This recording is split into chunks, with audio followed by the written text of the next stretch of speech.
സുഹൃത്തുക്കളെ, ഇന്ന് ഒരുപക്ഷെ മുൻകാലങ്ങളിലൊന്നും ഇതുപോലെയുള്ള സന്ദർഭങ്ങളിൽ ചർച്ച ചെയ്യപ്പെടാതിരുന്ന അധികകാലം ഒന്നും ആയിട്ടില്ല ഈ സോഷ്യൽ മീഡിയ എന്ന് പറഞ്ഞൊരു വിഷയത്തെക്കുറിച്ച് മലയാളികൾ വളരെ സീരിയസ് ആയിട്ട് ആലോചിക്കാനും അല്ലെങ്കിൽ അതിനെപ്പറ്റി ചർച്ച ചെയ്യാനൊക്കെ തുടങ്ങിയിട്ട് ഇതിങ്ങനെ വന്ന് പോയിക്കൊള്ളും എന്നുള്ള നിലയ്ക്ക് മാത്രം ഇപ്പോൾ പലതരത്തിലുള്ള മീഡിയകളൊക്കെ വന്ന പോലെ തന്നെ ഇത് വന്ന് പോയിക്കൊള്ളും എന്നുള്ള നിലയ്ക്കൊരു പക്ഷേ അതിനോട് ഒരു അലംഭാവം കാണിച്ചതായിരിക്കും. വളരെ ഗൗരവമായിട്ട് നമ്മുടെ സാമൂഹ്യ ജീവിതത്തിൽ ഇടപെടുകയും വേരുകൾ ആഴ്ത്തുകയും ചെയ്തിട്ടുള്ള ഒരു വിഷയത്തെ പറ്റിയാണ് ഇവിടെ ചർച്ച ചെയ്യുന്നത്. എനിക്ക് എൻ്റെ ഒരു അനുഭവത്തിനെ സംബന്ധിച്ചിടത്തോളം ഇത് ഉണ്ടാക്കുന്ന ഈ സോഷ്യൽ മീഡിയ ഉണ്ടാക്കുന്ന നിരവധി മേഖലകളിൽ അത് ചലനങ്ങൾ സൃഷ്ടിക്കുകയും മാറ്റങ്ങൾ ഉണ്ടാക്കുകയും ചെയ്യുന്നുണ്ട്. വളരെ വളരെ ഗൗരവമായിട്ട് കാണേണ്ട തരത്തിലുള്ള മാറ്റങ്ങൾ ഈ സോഷ്യൽ മീഡിയയുടെ ഭാഗമായിട്ട് ഉണ്ടാകുന്നുണ്ട്. അത് ഒരു നമ്മളെ സംബന്ധിച്ചിടത്തോളം ഒരു മറുലോകം തന്നെയാണ്, വേറൊരു ലോകമാണ് അത് ഈ ഒരു ലോകത്തിലേക്കുള്ള ഈ ഒരു വെർച്വൽ ലോകം ഈ നമ്മുടെ റിയൽ ലോകത്തിലേക്ക് വളരെ ശക്തിയായിട്ട് കടന്നു വരികയും അതിൻ്റെ സ്വാധീനം വളരെയധികം പ്രകടിപ്പിക്കുകയും ചെയ്യുന്നുണ്ട്. അത് ഓരോ തലത്തിലും അല്ലെങ്കിൽ ഓരോ വിഭാഗത്തെ പറ്റിയും ചർച്ച ചെയ്യുകയാണെങ്കിൽ ഒരു പക്ഷേ ഇതിപ്പോൾ ആകെ കൂടി 1.5 മണിക്കൂറാണ് ഇവിടെ ചർച്ച പറയുന്നത്. അത് 3, 6, 7 ചെയ്യണം. ഇത് ഏതാണ്ട് ഒരു 2 ദിവസമെങ്കിലും ചർച്ച ചെയ്യേണ്ട ഒരു വിഷയമായിട്ടാണ് എനിക്ക് തോന്നുന്നത്. പെട്ടെന്ന് ചർച്ച ചെയ്ത് അവസാനിക്കേണ്ട കാര്യമല്ല ഇത്. ഇതിൻ്റെ ഒരു പ്രത്യേകത എന്ന് പറഞ്ഞാൽ പഴയ കാലത്ത് ഉണ്ടായിരുന്ന ഇപ്പോൾ പുസ്തകം, സിനിമ അല്ലെങ്കിൽ പ്രഭാഷണങ്ങൾ അങ്ങനെയുള്ള പല മാധ്യമങ്ങളിൽ നിന്നും ആർജിച്ച ഒരു കാര്യങ്ങളൊക്കെ വെച്ചിട്ടാണ് നമ്മൾ ആശയവിനിമയങ്ങളൊക്കെ നടത്തിയിരുന്നത്. അതും അതിൻ്റെ ഒരു അഭ്യാസമൊക്കെ കഴിഞ്ഞ, അതായത് മിക്കവാറും എന്തെങ്കിലും തരത്തിലുള്ള കാര്യങ്ങളൊക്കെ പറയാറാവണമെങ്കിൽ മിക്കവാറും ഒരു രാമോഹൻ പാലിയത്ത് അപ്പോൾ പറയാറാവണമെങ്കിൽ കുറച്ചൊരു പ്രായമുള്ള ആൾക്കാർക്കൊക്കെയാണ് എന്തെങ്കിലും ഒരു കാര്യത്തിനെ പറ്റി ആധികാരികമായിട്ടൊക്കെ പറയാൻ കഴിയുള്ളൂ. ഇന്നിപ്പോൾ സോഷ്യൽ മീഡിയയുടെ വരവോട് കൂടിയിട്ട് അതിൻ്റെ ഉപയോഗം ഏതാണ്ട് ഒരു 3 വയസ്സുള്ള കുട്ടി മുതൽ 100 വയസ്സുള്ള ആൾ വരെ ഒരേപോലെ കൈകാര്യം ചെയ്യുന്ന ഒരു സംഗതിയാണ്. ഈ കുട്ടികൾക്ക് കുട്ടികളുടേതായിട്ടുള്ളൊരു ഒരു ലോകം ഉണ്ടായിരിക്കും. 100 വയസ്സായിട്ടുള്ള ആൾക്ക് അയാളുടേതായിട്ടുള്ള താല്പര്യങ്ങൾ ഉണ്ടായിരിക്കും. സ്ത്രീകളെ സംബന്ധിച്ചിടത്തോളം അവർക്ക് ഇടപെടാനുള്ള സൗകര്യങ്ങളുണ്ട്. ഇതിൻ്റെ ദോഷങ്ങളെപ്പറ്റിയും ഗുണങ്ങളെപ്പറ്റിയും ഒക്കെ ദീർഘമായിട്ടുള്ള ചർച്ചകൾ പലപ്പോഴായിട്ട് പല സ്ഥലങ്ങളിൽ നിന്നുണ്ടായിട്ടുണ്ട്. ഇപ്പോൾ ഒരു വാർത്ത അല്ലെങ്കിൽ ഒരു കാര്യം ഒരാൾ പറയുമ്പോൾ നേരിട്ട് അയാൾക്ക് ഇത് പ്രസിദ്ധീകരിക്കാനുള്ള ഒരു സൗകര്യം ഉണ്ട് എന്നുള്ളത് ഇതിൻ്റെ ഗുണവും ദോഷവുമാണ്. ഗുണം എന്ന് പറഞ്ഞാൽ ഒരു എഡിറ്ററുടെ കയ്യിലൂടെ ഈ വാർത്ത ആധികാരികമാണോ, ഇത് പ്രസിദ്ധീകരിക്കാവുന്നതാണോ എന്ന് നോക്കിയതിന് ശേഷം മാത്രം പ്രസിദ്ധീകരിക്കുക എന്നുള്ളത് സോഷ്യൽ മീഡിയയിലില്ല. അയാൾക്ക് തോന്നിയ കാര്യം അയാൾ എഴുതുന്നു. അത് ചിലപ്പോൾ പൊയ്യായിരിക്കാം, ഉണ്മയായിരിക്കാം, ഏത് തരത്തിലായിരിക്കാം. ഇത് ഒരുപക്ഷെ ഒരു വല്ലാത്ത കൺഫ്യൂഷൻ്റെ ലോകത്തിലേക്ക് കൊണ്ടുപോകുന്നു. അപ്പോൾ ഓരോ മനുഷ്യനും ഒരു സ്വതന്ത്ര പത്ര സ്ഥാപനമാവുക അല്ലെങ്കിൽ സ്വതന്ത്രമായിട്ടുള്ളൊരു സ്വതന്ത്ര റിപ്പബ്ലിക് എന്നൊക്കെ പറയുന്ന പോലെ സ്വതന്ത്രമായിട്ട് ഈ മീഡിയ കൈകാര്യം ചെയ്യാനുള്ള ഒരു കഴിവുണ്ടാവുക എന്ന് പറയുമ്പോൾ തന്നെ അതൊരു വല്ലാത്ത സ്വാതന്ത്ര്യ വിസ്ഫോടനം നടന്ന കാലമാണ് സോഷ്യൽ മീഡിയയിലൂടെ എന്നാണ് എൻ്റെ ആധികാരികമെന്നൊന്നും പറയാൻ പറ്റില്ല, എൻ്റെ അഭിപ്രായം. അപ്പോൾ ഇതിലിപ്പോൾ സോഷ്യൽ മീഡിയയിലൊക്കെ വരുന്നത് നമ്മുടെ മലയാളികളെ സംബന്ധിച്ചിടത്തോളം, മലയാളികളല്ല മിക്കവാറും മനുഷ്യരെ സംബന്ധിച്ചിടത്തോളം ഒക്കെ ആദ്യം അവരെ സ്വാധീനിക്കുന്നത് അധ്യാപകരാണ്. മിക്കവാറും കുട്ടികളെയൊക്കെ ആദ്യം സ്വാധീനിക്കുക മാഷന്മാരാണ്.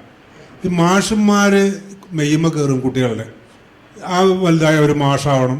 ഈ മാഷന്മാരുടെ പ്രധാന പണി എന്താണെന്ന് വെച്ചാൽ തെറ്റ് കണ്ടുപിടിക്കുക, തെറ്റ് തിരുത്തുക, തെറ്റ് ചെയ്തവരെ ശിക്ഷിക്കുക, അങ്ങനെയല്ല ഇങ്ങനെയല്ല, ഇങ്ങനെയാണ് ശരിയെന്ന് പറയുക എന്നുള്ളതാണ്. അപ്പോൾ മിക്കവാറും ഒരാൾ ഒരു ഗൗളിയുടെ ഒരു പടം ഇട്ട് കഴിഞ്ഞാൽ വേറൊരാൾ പറയും ഇതിന് ചില സ്ഥലങ്ങളിൽ അരണ എന്നാണ് പറയുന്നത്, അരണ എന്ന് ഇതിനെ വിളിക്കുകയും അരണയ്ക്ക് ഇതിൻ്റെ സ്വഭാവങ്ങളുണ്ട്.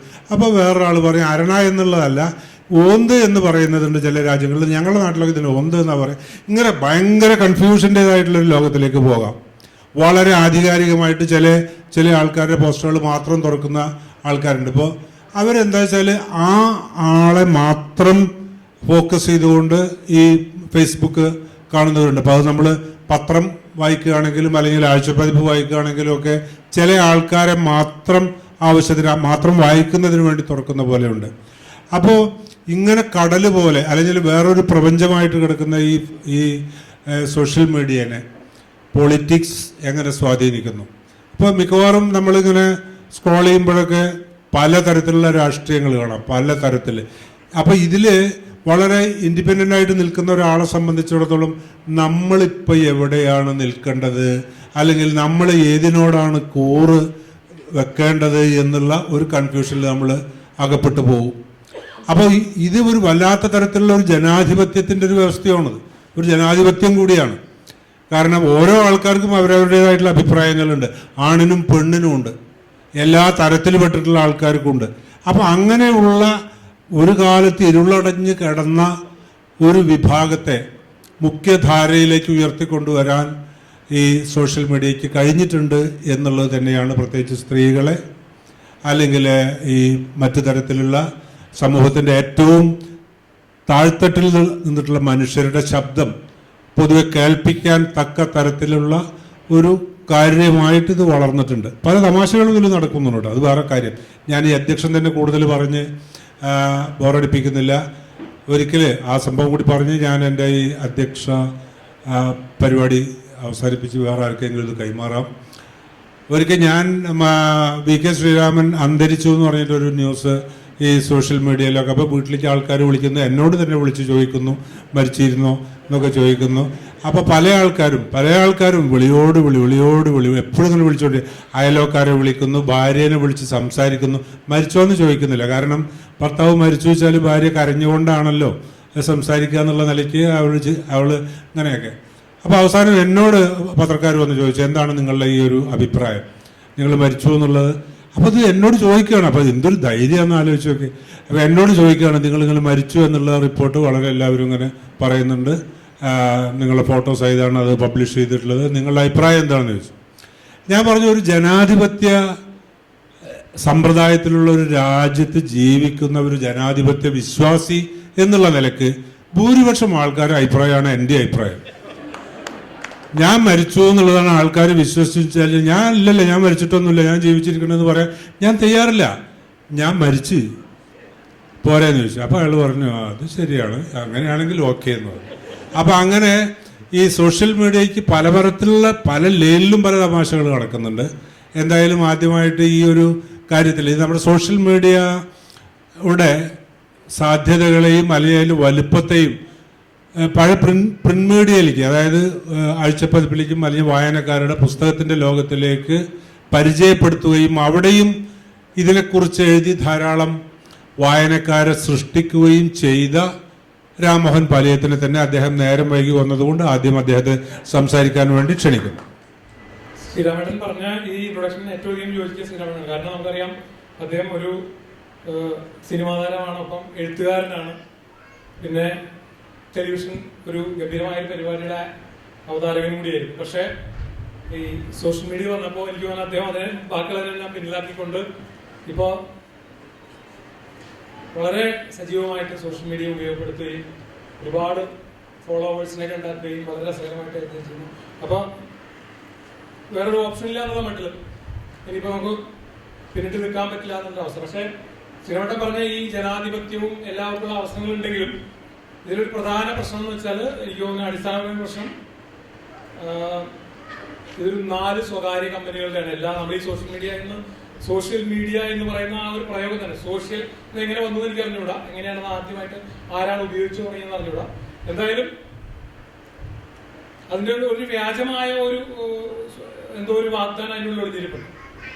അതേസമയം ഇത് 2 or 3 പരമാവധി 3 വലിയ ടെക് ജയൻസിന്റെ കയ്യിലാണ്. അപ്പോൾ ഇതിൻ്റെ ഉള്ളിലെ ഈ ജനാധിപത്യം എന്ന് പറയുന്നത് തീർച്ചയായിട്ടും ഇതിന്റെ കക്ഷത്തിലിരിക്കുന്ന ഒരു ജനാധിപത്യമാണ്. നമ്മൾ ഈ ട്രംപിന്റെ തെരഞ്ഞെടുപ്പിൽ ഫേസ്ബുക്ക് പുടിനുമായിട്ട് ചേർന്നിട്ട് വലിയ ഇടപാടുകൾ നടത്തിയെന്ന് ഇപ്പോഴും നമുക്കത് ഗൂഗിളിൽ കാണാവുന്നതാണ്. BBC-യിലും ഗാർഡിയന്റെ ഒക്കെ സൈറ്റിലൊക്കെ കാണാൻ പറ്റും. അപ്പോൾ ഇത് തരുന്ന ഒരു സ്വാതന്ത്ര്യവും ജനാധിപത്യവും വലിയ സ്വകാര്യ മുതലാളിത്തത്തിന്റെ കക്ഷത്തിലിരിക്കുന്ന സാധനമാണെന്നുള്ളതാണ് എൻ്റെ അടിസ്ഥാനപരമായ സംഗതിയായിട്ട് എനിക്ക് തോന്നുന്നത്. കാരണം ഞാൻ ഒരു ICQ എന്നൊക്കെ പറയുന്ന ഈ സോഷ്യൽ മീഡിയയുടെ ആദ്യത്തെ അവതാരം എന്ന് വിളിക്കുന്ന അന്ന് മുതൽ ഞാൻ ഇത് പയറ്റി നോക്കിയിട്ടുള്ളതാണ്. അപ്പൊ നമുക്ക് ഇങ്ങനെ നോക്കുമ്പോൾ നിരുപദ്രവകരമല്ലാത്ത കാര്യങ്ങൾ പറയുക, അങ്ങോട്ടും ഇങ്ങോട്ടും ചർച്ച ചെയ്യാന്നുള്ളൊരു അങ്ങനെ ഒരു വളരെ പരിമിതമായ സംഭവമാണ്. നമ്മൾ വിചാരിക്കുന്ന പോലത്തെ ഒരു ഇതില്ല. ഇപ്പൊ ഉദാഹരണത്തിന് കഴിഞ്ഞ ലോക്സഭാ തെരഞ്ഞെടുപ്പ് 2019 ലോക്സഭാ തെരഞ്ഞെടുപ്പിൽ ഞങ്ങൾ നടത്തുന്ന ഒരു PR ഏജൻസി ഒരു ഇടതുപക്ഷ സ്ഥാനാർത്ഥിക്ക് വേണ്ടി ഞങ്ങൾ പണം മേടിച്ചിട്ട് ഞങ്ങൾ സേവനം കൊടുക്കേണ്ടത്. അപ്പൊ അവിടെ ഇരുന്നിട്ട് ഞങ്ങളുടെ അടുത്തിരുന്നിട്ട് ഈ സ്ഥാനാർത്ഥിയുടെ സോഷ്യൽ മീഡിയ മാർക്കറ്റ് ചെയ്യുന്ന ആൾ തൊട്ടടുത്തിരുന്ന 2 ചെറുപ്പക്കാരായ മനുഷ്യര് ഈ സ്ഥാനാർത്ഥിയുടെ അരിവാൾ ചുറ്റിയ നക്ഷത്രം ഇങ്ങനെ ഫേസ്ബുക്കിൽ എല്ലായിടത്തും പല പല പോസ്റ്റുകൾ എല്ലാ തരത്തിലുള്ള സോഷ്യൽ മീഡിയ പ്ലാറ്റ്ഫോമുകളിലും ഇവരുടെ ഈ പ്രചാരണം നടത്തുന്നുണ്ടായിരുന്നു. പക്ഷേ ഇത് ഒരു തരത്തിലും കാണപ്പെടാത്ത രീതിയിൽ എനിക്ക് തോന്നുന്നു ആ സമയത്ത് നമുക്ക് പരസ്യമായിട്ട് തന്നെ പറയാം, BJP-യും വലിയ ഈ സോഷ്യൽ മീഡിയ സ്വകാര്യ കമ്പനികളും തമ്മിൽ വലിയ ചർച്ച ഉണ്ടാകുന്ന സമയത്ത് 2024 തെരഞ്ഞെടുപ്പിൽ എന്താണ് കാണാൻ പോകുന്നതെന്ന് നമുക്ക് പറയാൻ പറ്റില്ല. അപ്പൊ വലിയ ഫണ്ടും വലിയ ആഡ് റവന്യൂ കൊടുത്തിട്ട് ഈ ഇടതുപക്ഷത്തിന്റെ ചുവന്ന് കാണുന്ന എന്താണ് ചുവപ്പ് കണ്ട കാളയെ പോലെയായിരുന്നു അന്ന് സോഷ്യൽ മീഡിയ, ഫേസ്ബുക്ക് പ്രത്യേകിച്ച്. ഇവരുടെ പോസ്റ്റുകളൊന്നും ഒരിക്കലും ഈ നമ്മുടെ ഈ സ്ഥാനാർത്ഥിയുടെ ഒരു തരത്തിലുള്ള ക്യാമ്പയിനുകളും പോസ്റ്ററുകളും ഓർഗാനിക്കായിട്ട് ഒരു തരത്തിലും ഈ ഒരു ഫീൽഡുകളിലും പ്രത്യക്ഷപ്പെടാതിരിക്കുന്ന ഒരു വളരെ നിർഭാഗ്യകരമായ സംഭവം. നമ്മൾ തൊട്ടടുത്തിരുന്ന് കൺമുമ്പിലിരുന്ന് കണ്ട ഒരു വാസ്തവമായിരുന്നു.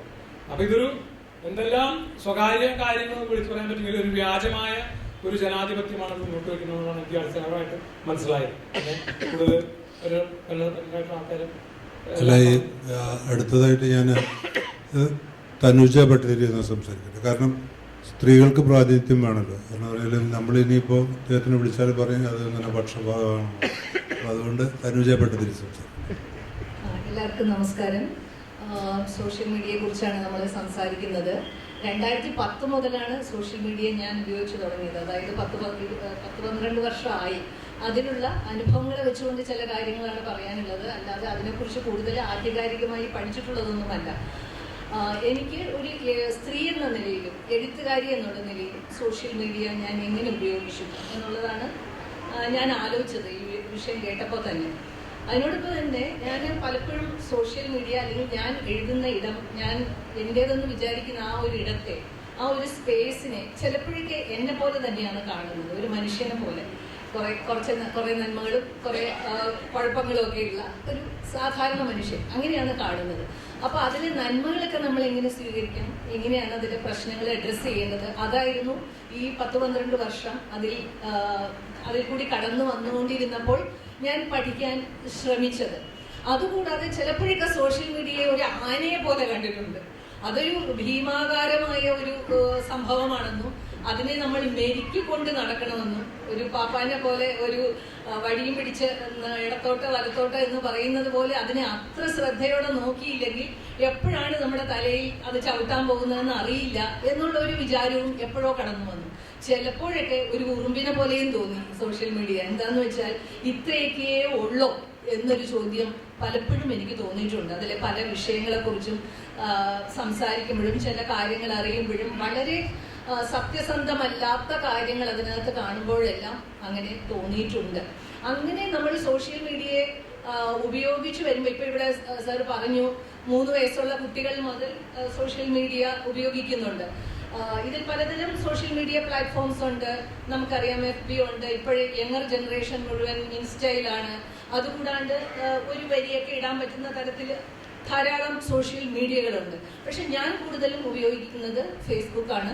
അത് എന്തുകൊണ്ടാണെന്ന് വെച്ചാൽ മറ്റതിലേക്ക് അക്കൗണ്ട് ഉണ്ട്, പക്ഷെ ഞാൻ അധികം ആക്റ്റീവ് അല്ല.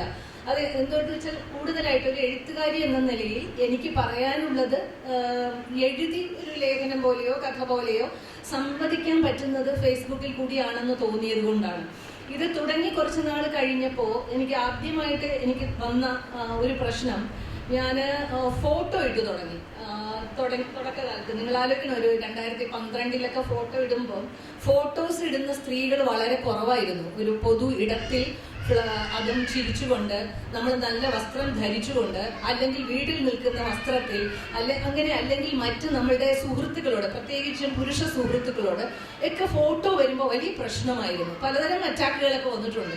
ഫോട്ടോ ഇട്ടത് മാത്രമല്ല, എൻ്റെ അടുത്ത ബന്ധുക്കൾ വരെ ചോദിച്ചിട്ടുണ്ട്, ഇങ്ങനെ ഫോട്ടോ ഇടണോ, ആളുകൾ അതൊക്കെ ദുരുപയോഗപ്പെടുത്തില്ലേ, അല്ലെങ്കിൽ ഒരു കാമുകനെ നോക്കുന്നത് പോലെയുള്ള നോട്ടം, എൻ്റെ നോട്ടം എന്താണെന്ന് കാണുന്നവർ തീരുമാനിച്ചു കഴിഞ്ഞു. അങ്ങനെ നോക്കുന്നത് പോലെയുള്ള ഫോട്ടോകൾ എന്തിനാണ് ഇടുന്നത്, അങ്ങനെയൊക്കെ നമ്മുടെ മനസ്സിൽ കയറിയിരുന്ന് നമുക്ക് വേണ്ടി ചിന്തിച്ച ആളുകൾ അങ്ങനെയുള്ള അറ്റാക്കുകളൊക്കെ നടത്തിയിട്ടുണ്ട്. പക്ഷെ പിന്നീട് ഞാൻ കണ്ടത്, വർഷങ്ങൾക്ക് ശേഷം മുന്നോട്ട് FBയിൽ കൂടി പോയപ്പോൾ തന്നെ ഇങ്ങനെ പറഞ്ഞവരും അവരുടെ കുടുംബത്തിലുള്ളവരെയും എല്ലാ സ്ത്രീകളും ധാരാളം ഫോട്ടോ ഇട്ട് തുടങ്ങുന്നത് ഞാൻ കണ്ടു.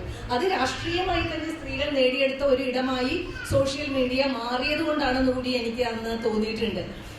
ഈ ഫോട്ടോ ഇടുന്നതിനോടൊപ്പം തന്നെ പലരും പല കാര്യങ്ങളും, എനിക്ക് ഏറ്റവും കൂടുതൽ FBയിൽ ഒരു നല്ലതായിട്ട് തോന്നിയത് സ്ത്രീകൾ സ്വന്തം അനുഭവങ്ങൾ എഴുതി തുടങ്ങിയപ്പോഴാണ്.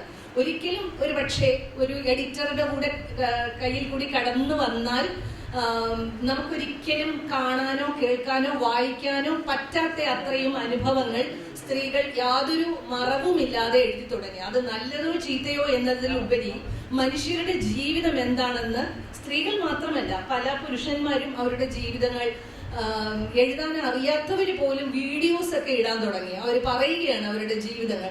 അതൊക്കെ നമ്മളെ ഒരുപാട് പഠിപ്പിച്ചു. പിന്നീട് ഈ അറ്റാക്കുകൾ പലതരത്തിലുള്ള, നമ്മൾ ഉപയോഗിക്കുന്ന വിഷയങ്ങൾ, നമ്മൾ ഉപയോഗിക്കുന്ന ഭാഷയൊക്കെ ഉപയോഗിച്ച് നമുക്ക് ധാരാളം, പ്രത്യേകിച്ചും രാഷ്ട്രീയം എഴുതിയാൽ, നമ്മളൊരു പാവം കുട്ടിയെ പോലെ, ഒരു വളരെ ഇന്നസെന്റ് ആയിട്ടുള്ള ഒരാളെ പോലെ ഫോട്ടോ ഇടുകയും പിന്നീടുണ്ടായ വർഷങ്ങളിൽ ഞാൻ കാണുന്നതാണ്. ഇട്ട് കഴിഞ്ഞാൽ ആർക്കും വലിയ പ്രശ്നമൊന്നുമില്ല, എല്ലാവരും അത് അക്സെപ്റ്റ് ചെയ്യുകയും എന്തെങ്കിലും നല്ല കമന്റ് ഒക്കെ കഴിഞ്ഞു പോകും. പക്ഷെ എപ്പോഴാണോ നമ്മുടെ നിലപാടുകളെ കുറിച്ച് എഴുതുന്നത്, നമ്മുടെ രാഷ്ട്രീയത്തെ കുറിച്ച് എഴുതുന്നത്, അത് എഴുതുമ്പോഴാണ് വളരെ ശക്തമായ എതിരഭിപ്രായങ്ങൾ വരുന്നത്.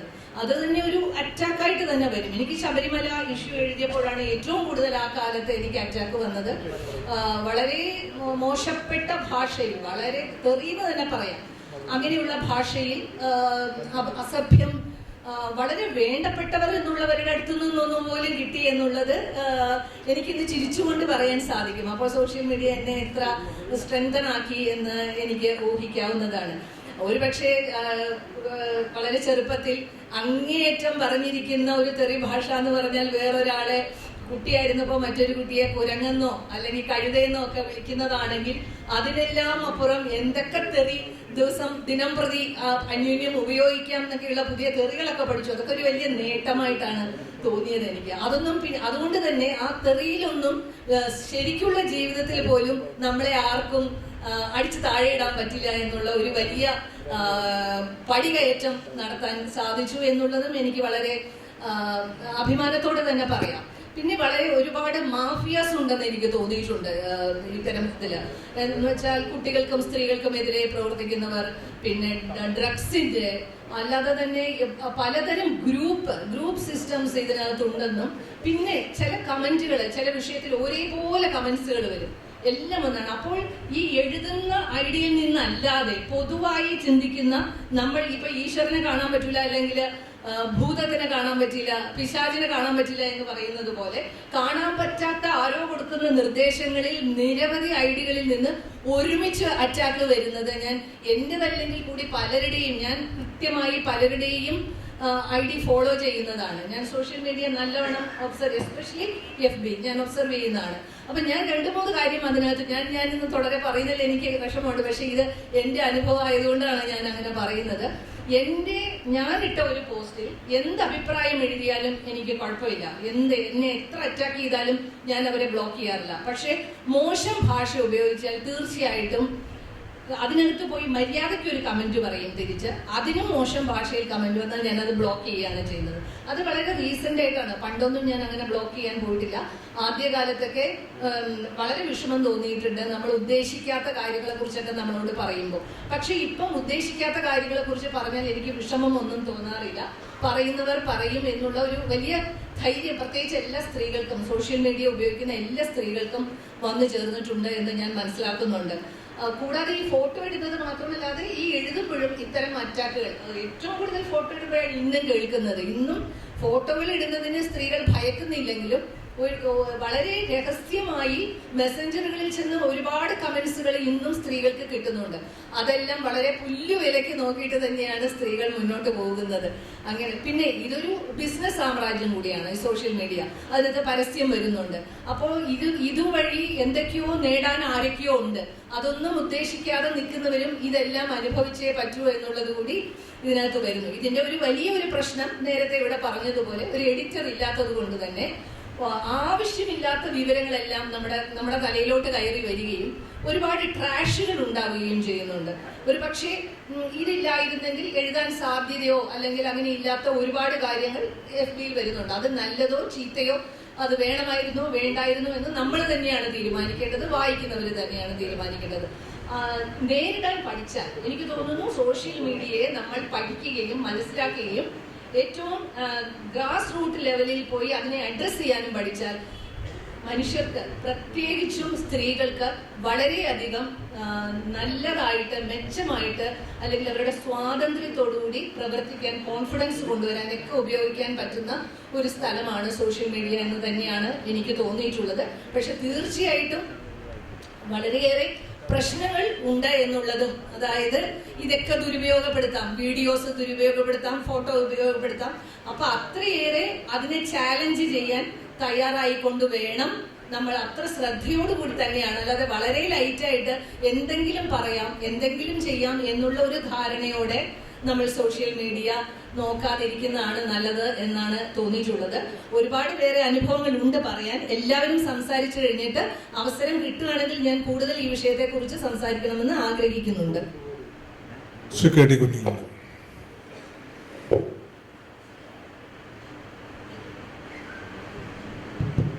പ്രിയപ്പെട്ടവരെ, സോഷ്യൽ മീഡിയ, രാഷ്ട്രീയം, ഉപയോഗം, ഭാഷ, ഈ വിഷയമാണ് നമ്മൾ സംസാരിക്കുന്നത്. ഈ ചർച്ചയിൽ ഒരു ഇടതുപക്ഷ രാഷ്ട്രീയ പ്രവർത്തകർ എന്ന രീതിയിലാണ് ഞാൻ ഇടപെടുന്നത്.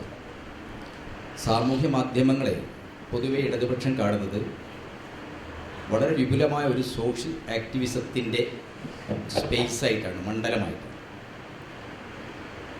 അതിന് ഈ സോഷ്യൽ മീഡിയ, പ്രത്യേകിച്ച് ഫേസ്ബുക്ക് ഉൾപ്പെടെയുള്ള സോഷ്യൽ മീഡിയ പ്ലാറ്റ്ഫോമുകൾ വലിയ കോർപ്പറേറ്റുകളാൽ, മൂലധന ശക്തികളാൽ നിർണ്ണയിക്കപ്പെടുന്നതാണ്. അതുകൊണ്ട് തന്നെ ഇടതുപക്ഷത്തെ സംബന്ധിച്ചിടത്തോളം വലിയ റെസ്ട്രിക്ഷൻസ് ഈ മേഖലയിൽ ഉണ്ട് എന്ന് നിങ്ങൾക്കറിയാം. കഴിഞ്ഞ കുറേ ദിവസങ്ങളായിട്ട് ഞാൻ ഈ പലസ്തീൻ വിഷയത്തെക്കുറിച്ച് എഴുതുന്ന ഒരാളെന്ന നിലക്ക് എൻ്റെ പോസ്റ്റിൽ പലസ്തീൻ എന്ന പേര് പറഞ്ഞ ഒന്നാണ്. അതാരെയും കാണിക്കാതിരിക്കാനുള്ള ബദ്ധശ്രദ്ധ നന്നായിട്ട് ഈ ഫേസ്ബുക്ക് കാണിക്കുന്നുണ്ട്. ഇടതുപക്ഷം കാണുന്നത് ഇതൊരു സാധ്യതയാണ്. ഇപ്പോൾ ടുണീസ സിറ്റി, ഈ റീറ്റെയിൽ കച്ചവടക്കാർക്കെതിരായിട്ടുണ്ടായ വലിയ കോർപ്പറേറ്റുകളുടെ കടന്നുവരും, ടുണീഷ ഭരണകൂടം ഈ റീറ്റെയിൽ കച്ചവടം ടുണീസ മുനിസിപ്പാലിറ്റി നിരോധിക്കുന്നതൊക്കെയായി ബന്ധപ്പെട്ട ഒരു സംഭവത്തിൻ്റെ പശ്ചാത്തലത്തിലാണ് ജീവിക്കാൻ വേണ്ടി കച്ചവടം ചെയ്യുന്ന ബിരുദധാരിയായ ഒരു വിദ്യാർത്ഥി ഈ ടുണീസ മുനിസിപ്പാലിറ്റി ഓഫീസിന് മുമ്പിൽ മണ്ണെണ്ണ പെട്രോൾ ഒഴിച്ച് ആത്മഹത്യ ചെയ്യുന്നത്. ആ ദൃശ്യം ക്യാമറയിൽ പകർത്തിയ, മൊബൈൽ പകർത്തിയ വിദ്യാർത്ഥികളാണ് ടുണീസയെ പിടിച്ചു കുലുക്കി അറബ് ലോകത്തെ മുല്ലപ്പൂ വിപ്ലവം എന്നെല്ലാം നമ്മൾ പേരിട്ട് വിളിച്ച വലിയ വിമോചന പോരാട്ടങ്ങൾ ഈ മേഖലയിലെ കോർപ്പറേറ്റ് ആധിപത്യത്തിനും അതിനോട് ചേർന്ന് നിൽക്കുന്ന വലതുപക്ഷ ഭരണാധികാര ശക്തികൾക്കുമെതിരായിട്ടുള്ള വലിയ മൂവ്മെന്റ് ഉണ്ടാക്കിയത്. ലോകത്ത് പല രാജ്യങ്ങളിലും ഈ രീതിയിൽ സാമൂഹ്യ മാധ്യമങ്ങളുടെ സാധ്യതകളെ പ്രതിരോധത്തിനും ജനാധിപത്യപരമായ വിമോചന പ്രവർത്തനങ്ങൾക്കുമൊക്കെ ജനാധിപത്യ ശക്തികൾക്ക് ഉപയോഗിക്കാൻ കഴിയുന്നുണ്ട് എന്നുള്ളൊരു യാഥാർത്ഥ്യമാണ്. അതോടൊപ്പം തന്നെ അതിൻ്റെ മറുപുറം എന്ന് പറയുന്നത് സാമൂഹ്യ മാധ്യമങ്ങളാണ് തീവ്ര വലതുപക്ഷവൽക്കരണത്തിൻ്റെതായ ഒരു പ്രത്യയശാസ്ത്ര നിർമ്മിതിയിൽ വളരെ പ്രധാനപ്പെട്ട പങ്ക് ഇന്ന് വഹിക്കുന്നത് എന്നും നമുക്കറിയാം. അമേരിക്കയിലെ തീവ്ര വലതുപക്ഷ ഗ്രൂപ്പുകളെ സംബന്ധിച്ച നിരവധി പഠനങ്ങൾ ഇപ്പോൾ പുറത്തു വന്നിട്ടുണ്ട്. ആ പഠനങ്ങളിലെല്ലാം തന്നെ സ്കൂളുകളിലൊക്കെ ബോംബ് വെച്ച് ജനശ്രദ്ധ തിരിക്കുന്ന ഈ റിയാക്ഷണറി ഗ്രൂപ്പുകൾ അവർ സോഷ്യൽ മീഡിയ പ്ലാറ്റ്ഫോമുകൾ വഴിയാണ് അവരുടെ ഏകോപനം നടത്തുന്നത്, അവരുടെ സംഘടനാ പ്രവർത്തനം നടത്തുന്നത്. പരിശീലനം പോലും സോഷ്യൽ മീഡിയ സാധ്യതകളിലൂടെയാണ് അവർ നടത്തുന്നത് എന്ന ഞെട്ടിപ്പിക്കുന്ന വിവരങ്ങൾ വന്നിട്ടുണ്ട്. എന്തിന് അമേരിക്കയിലേക്കൊന്നും പോകണ്ട, കൽബർഗി, ഗൗരി ലങ്കേഷ്, ഗോവിന്ദ പൻസാരി ഇവരുടെയൊക്കെ വധത്തിന് പിറകിൽ പ്രവർത്തിച്ച സനാതൻ സംസ്ഥ എന്ന് പറയുന്ന സംഘടന, അത് പ്രധാനമായിട്ടും എന്താണ്, സോഷ്യൽ മീഡിയ വഴി അത്തരം ശൃംഖലകൾ ഉപയോഗിച്ചാണ് അതിലേക്ക് ആളുകളെ ആകർഷിക്കുന്നത്, വശീകരിക്കുന്നത്, കോപ്റ്റ് ചെയ്യുന്നത്, എന്നിട്ട് അവരെ പരിശീലനത്തിനയക്കുന്നത്. അതുകൊണ്ട് ഈ രണ്ട് സാധ്യതകളും സോഷ്യൽ മീഡിയയ്ക്കുണ്ട്. തീവ്ര വലതുപക്ഷ ശക്തികൾക്ക് അവരുടെ പ്രതിലോമപരമായ പ്രത്യയശാസ്ത്രവൽക്കരണത്തിനും സംഘാടനത്തിനും അവരുടെ പ്രചരണത്തിനുമൊക്കെ ഈ വേദിയെ നന്നായി ഉപയോഗിക്കാൻ കഴിയുന്നുണ്ട്. അതോടൊപ്പം തന്നെ ഇടതുപക്ഷ ശക്തികൾക്ക് പ്രത്യേകിച്ച് മാധ്യമങ്ങൾ വൻ രീതിയിൽ കോർപ്പറേറ്റ്വൽക്കരിക്കുകയും തൊഴിലാളികളുടെയോ കൃഷിക്കാരുടെയോ ഭാഗത്തു നിന്നുള്ള ഒരു മൂവ്മെൻറ്റും റിപ്പോർട്ട് ചെയ്യപ്പെടാതെ അല്ലെങ്കിൽ ജനങ്ങളെ ബാധിക്കുന്ന പ്രശ്നങ്ങളിലെല്ലാം അജ്ഞത സൃഷ്ടിച്ച് കോർപ്പറേറ്റ് മൂലധനത്തിൻ്റെ ആധിപത്യത്തെയും അതുമായി ചേർന്ന് നിൽക്കുന്ന വംശീയ ശക്തികളെയും ഒക്കെ ആദർശവൽക്കരിക്കുന്ന, അങ്ങനെ വംശീയതയുടെയൊക്കെ തന്നെ പ്രീധാനങ്ങളായിരിക്കുന്ന നേതാക്കന്മാരുടെ ഇമേജുകൾ ബൂസ്റ്റ് ചെയ്തെടുക്കുന്ന ഈ കോർപ്പറേറ്റ് മാധ്യമങ്ങളുടെ ഒരു ലോകത്ത് ഒരു ബദലെന്ന നിലക്ക് സോഷ്യൽ മീഡിയ ഉപയോഗിക്കാൻ പല സ്ഥലങ്ങളിലും ജനാധിപത്യ ശക്തികൾക്ക് കഴിയുന്നുണ്ട് എന്നുള്ളതൊരു യാഥാർത്ഥ്യമാണ്. ഈ രണ്ട് സാധ്യതകളും ഇതിന് ഉണ്ട് എന്നുള്ളതാണ് പ്രധാനമായിട്ട് നമ്മൾ കാണുന്നത്. കേരളത്തിൻ്റെ സാഹചര്യത്തിലേക്ക് വന്നാൽ നമ്മുടെ പൊതുമണ്ഡലത്തിൽ ഇന്നത്തെ രീതിയിൽ വിദ്വേഷത്തിൻ്റെ ഒരു സംസ്കാരത്തെ, പ്രത്യേകിച്ച് വിഭജന ചിന്തകൾ പ്രചരിപ്പിക്കുന്നതിൽ സോഷ്യൽ മീഡിയക്കുള്ള പങ്ക് ചെറുതല്ല.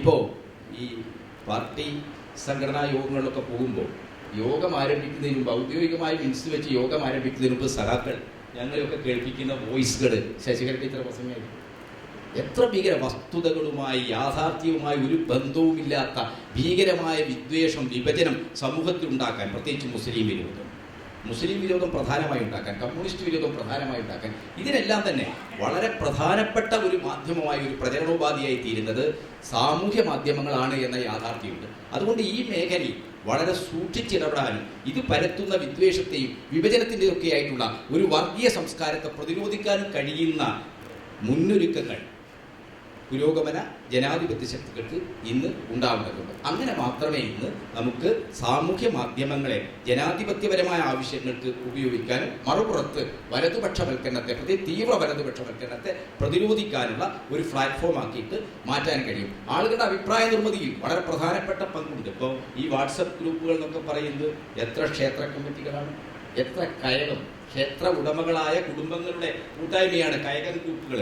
ഇതൊക്കെ വെച്ചുകൊണ്ടാണ് വലതുപക്ഷ രാഷ്ട്രീയക്കാർ തെരഞ്ഞെടുപ്പിനെ പോലും അഭിമുഖീകരിക്കുന്നത്. തെരഞ്ഞെടുപ്പിൽ പ്രത്യക്ഷമായിട്ട് ഈ ജീപ്പിലെ തുറന്ന ജീപ്പിലുള്ള സഞ്ചാരത്തെക്കാളേറെ എന്താണ് ഈ വാട്സപ്പ് ഗ്രൂപ്പുകളിലൂടെ എതിരാളികൾക്കെതിരായിട്ട് നടത്തുന്ന നികൃഷ്ടമായ നിഷ്ഠൂരമായ പ്രചരണങ്ങൾ. അത് ഏറ്റവും പ്രധാനമായിട്ട് എന്താണ്, കേരളം പോലെ വളരെ ഉത്ബുദ്ധമെന്നൊക്കെ തോന്നുന്ന ഒരു സമൂഹത്തിനകത്ത് നടക്കുന്ന പ്രചരണം എന്താണ്, കമ്മ്യൂണിസ്റ്റുകാർ ദൈവനിഷേധികളാണ്, മുസ്ലിങ്ങൾ രാജ്യവിരുദ്ധരാണ്. ഈ രീതിയിലുള്ള ക്യാമ്പയിനുകളുടെ ഒരു സാഹചര്യത്തെ, അതുണ്ടാക്കുന്ന ഒരു ഭൂരിപക്ഷ മതത്തിൻ്റെ ധ്രുവീകരണത്തിൻ്റെതായ ഒരു സാഹചര്യത്തെ ഉപയോഗപ്പെടുത്തിക്കൊണ്ടാണ് വലതുപക്ഷ രാഷ്ട്രീയം കേരളത്തിൽ ഇന്ന് ചുവടുറപ്പിച്ച് നിൽക്കുന്നത് എന്ന് നമുക്ക് വളരെ പ്രത്യക്ഷമായി തന്നെ ഈ കാര്യങ്ങൾ പരിശോധിച്ചാൽ കാണാൻ കഴിയുന്നത്. അതുകൊണ്ട് ഞാൻ അവസാനിപ്പിക്കുകയാണ്.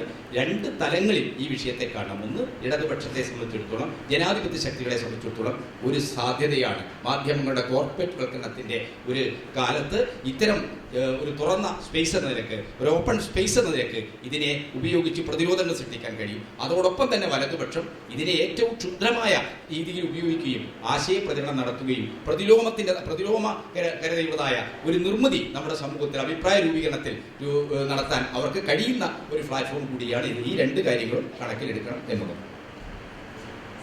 ദിനേശ് വർമ്മ ദീപയോട് പറയാം.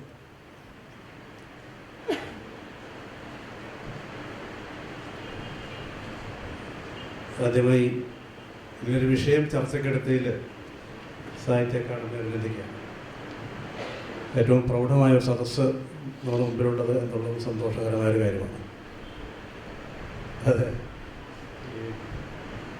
ഇവിടെ രാംമോഹൻ ഉൾപ്പെടെ പറഞ്ഞ ഒരു സംഭവം, ഇത് ഈ സർവതന്ത്ര സ്വതന്ത്രമായ അല്ലെങ്കിൽ ജനാധിപത്യത്തിൻ്റെ അങ്ങേയറ്റത്തെ ഒരു മീഡിയ ആണ് എന്നുള്ള തെറ്റിദ്ധാരണ നമുക്ക് വേണ്ടെങ്കിലും കുഞ്ഞിക്കണ്ണൻ പറഞ്ഞ പോലെ ഇപ്പോഴുള്ള സാധ്യത ഇത് ഉപയോഗിക്കുക എന്നുള്ളത് വളരെ പ്രധാനപ്പെട്ടാണ്. ഞാൻ തിരുവനന്തപുരം ബ്യൂറോയിലിരിക്കുന്ന സമയത്ത് ഒരു ദിവസം വൈകിട്ട് ഒരു കുട്ടി എന്നെ വിളിക്കുകയാണ്. 8-ലോ 9-ലോ പഠിക്കുന്നൊരു കുട്ടിയാണ്. ആ കുട്ടി എന്നെ വിളിക്കുന്നത്, തിരുവനന്തപുരത്ത് നിൽക്കാറ് അടുത്ത കാലത്ത് വലിയ മഴ വെള്ളപ്പൊക്കമൊക്കെ ഉണ്ടായി. അപ്പോൾ എന്നോട് ചോദിച്ചു, സാറേ നാളെ സ്കൂളിന് അവധി പ്രഖ്യാപിച്ചിട്ടുണ്ടോ എന്ന് ചോദിച്ചു. അപ്പോൾ എന്തേ ചോദിക്കാൻ കാരണം എന്താണെന്ന് ചോദിച്ചു. ഈ ചാനലുകളിലൊക്കെ എഴുതി കാണിക്കുന്നുണ്ട്, അത് ശരിയാണെന്ന് അറിയാൻ വേണ്ടി വിളിച്ചാണ് എന്ന് പറഞ്ഞു. അപ്പോൾ ചാനൽ എഴുതി കഴിഞ്ഞാൽ വിശ്വസിക്കാൻ പറ്റില്ല. അത് ചിലപ്പോൾ നാളെ 10 മിനിറ്റ് തിരിച്ച് കാണിക്കും, സ്കൂൾ അവധി ഇല്ല എന്ന് കളക്ടർ പറഞ്ഞു എന്ന് കാണിക്കും എന്നാണ്. അപ്പോൾ അവധിയുണ്ട്, നാളെ അവധിയാണ്, സാറിനൊരു ഉത്തരവുണ്ടോ എന്ന് ചോദിച്ചു. എൻ്റെ കളക്ടർ ഉത്തരവുണ്ട് സാർ, അതെനിക്ക് ഇട്ടുതരാമോ, എൻ്റെ നമ്പർ ഇന്നതാണ്. എന്തിനാണെന്ന് വെച്ചു, എൻ്റെ ക്ലാസ്സിൽ ഏറ്റവും കൂടുതൽ ഫോളോവേഴ്സുള്ള ഇൻസ്റ്റ എൻ്റെയാണ്. അപ്പോൾ ഞാൻ ആ ഗ്രൂപ്പിൽ ഈ ഓർഡർ ഇട്ട് കഴിഞ്ഞാൽ അത് വിശ്വസനീയമായൊരു അറിയിപ്പായി മാറും. അത് അപ്പോൾ കൂടുതൽ ഫോളോവേഴ്സ് എനിക്ക് വരും, കൂടുതൽ കുട്ടികളെ ആരാധകരെ എനിക്ക് കിട്ടും. ഇതാണ് മൂപ്പരുടെ താല്പര്യം. അപ്പോൾ ആ ഒരു ചെറിയ കോളിലൂടെ ഈ കുട്ടി എന്തെല്ലാം കാര്യങ്ങൾ പറഞ്ഞു എന്ന് മനസ്സിലാക്കിയോ. ഈ വാർത്താ മാധ്യമങ്ങൾ, മുഖ്യധാര ചാനലുകളിലുള്ള വിശ്വാസം തീരെ കുട്ടിക്ക് പോലുമില്ല. ഇപ്പം എന്നെ വിളിച്ചാലും പത്രത്തിലാണെങ്കിൽ നിങ്ങൾ ഓർഡർ തന്നാലേ നിങ്ങളെ വിശ്വസിക്കുള്ളൂ എന്നുള്ള വേറെ ലെവൽ. അപ്പോൾ ഈ സോഷ്യൽ മീഡിയയിൽ ഇവൻ ഈ ഓർഡർ ഇട്ട് കഴിഞ്ഞാൽ അവന് വ്യക്തിപരമായി കിട്ടുന്ന പോസ്റ്റ്, അവൻ നല്ലൊരു ഇൻഫർമേഷൻ കൊടുത്തു എന്നുള്ളൊരു ഒരു സന്തോഷം. ഇങ്ങനെ പലതരത്തിലുള്ള സാധ്യതയാണ് ആ കുട്ടിയുടെ ഒരു ചെറിയ അനുഭവത്തിലൂടെ നമുക്കുണ്ടായത്. അതായത് ഞാനിപ്പോൾ സംസാരിക്കും 2 വാക്ക് പറയാൻ ഉദ്ദേശിക്കുന്നത് ഈ സോഷ്യൽ മീഡിയ വേഴ്സസ് മീഡിയ എന്നുള്ളതാണ്. മുഖ്യധാര മീഡിയ പരാജയപ്പെടുന്നിടത്ത്, മനഃപൂർവ്വമായി പിന്മാറുന്നിടത്ത് സോഷ്യൽ മീഡിയ വളരെ കാര്യമായിട്ട് പലരും ചെയ്യുന്നുണ്ട് എന്നുള്ളതാണ് വസ്തുത. നമ്മൾ സോഷ്യൽ മീഡിയയുടെ ഒരു ഉപയോഗത്തിലേക്കൊക്കെ എത്തിയിട്ട് 10-20 വർഷമേ ആയിട്ടുള്ളൂ ശരിക്കും.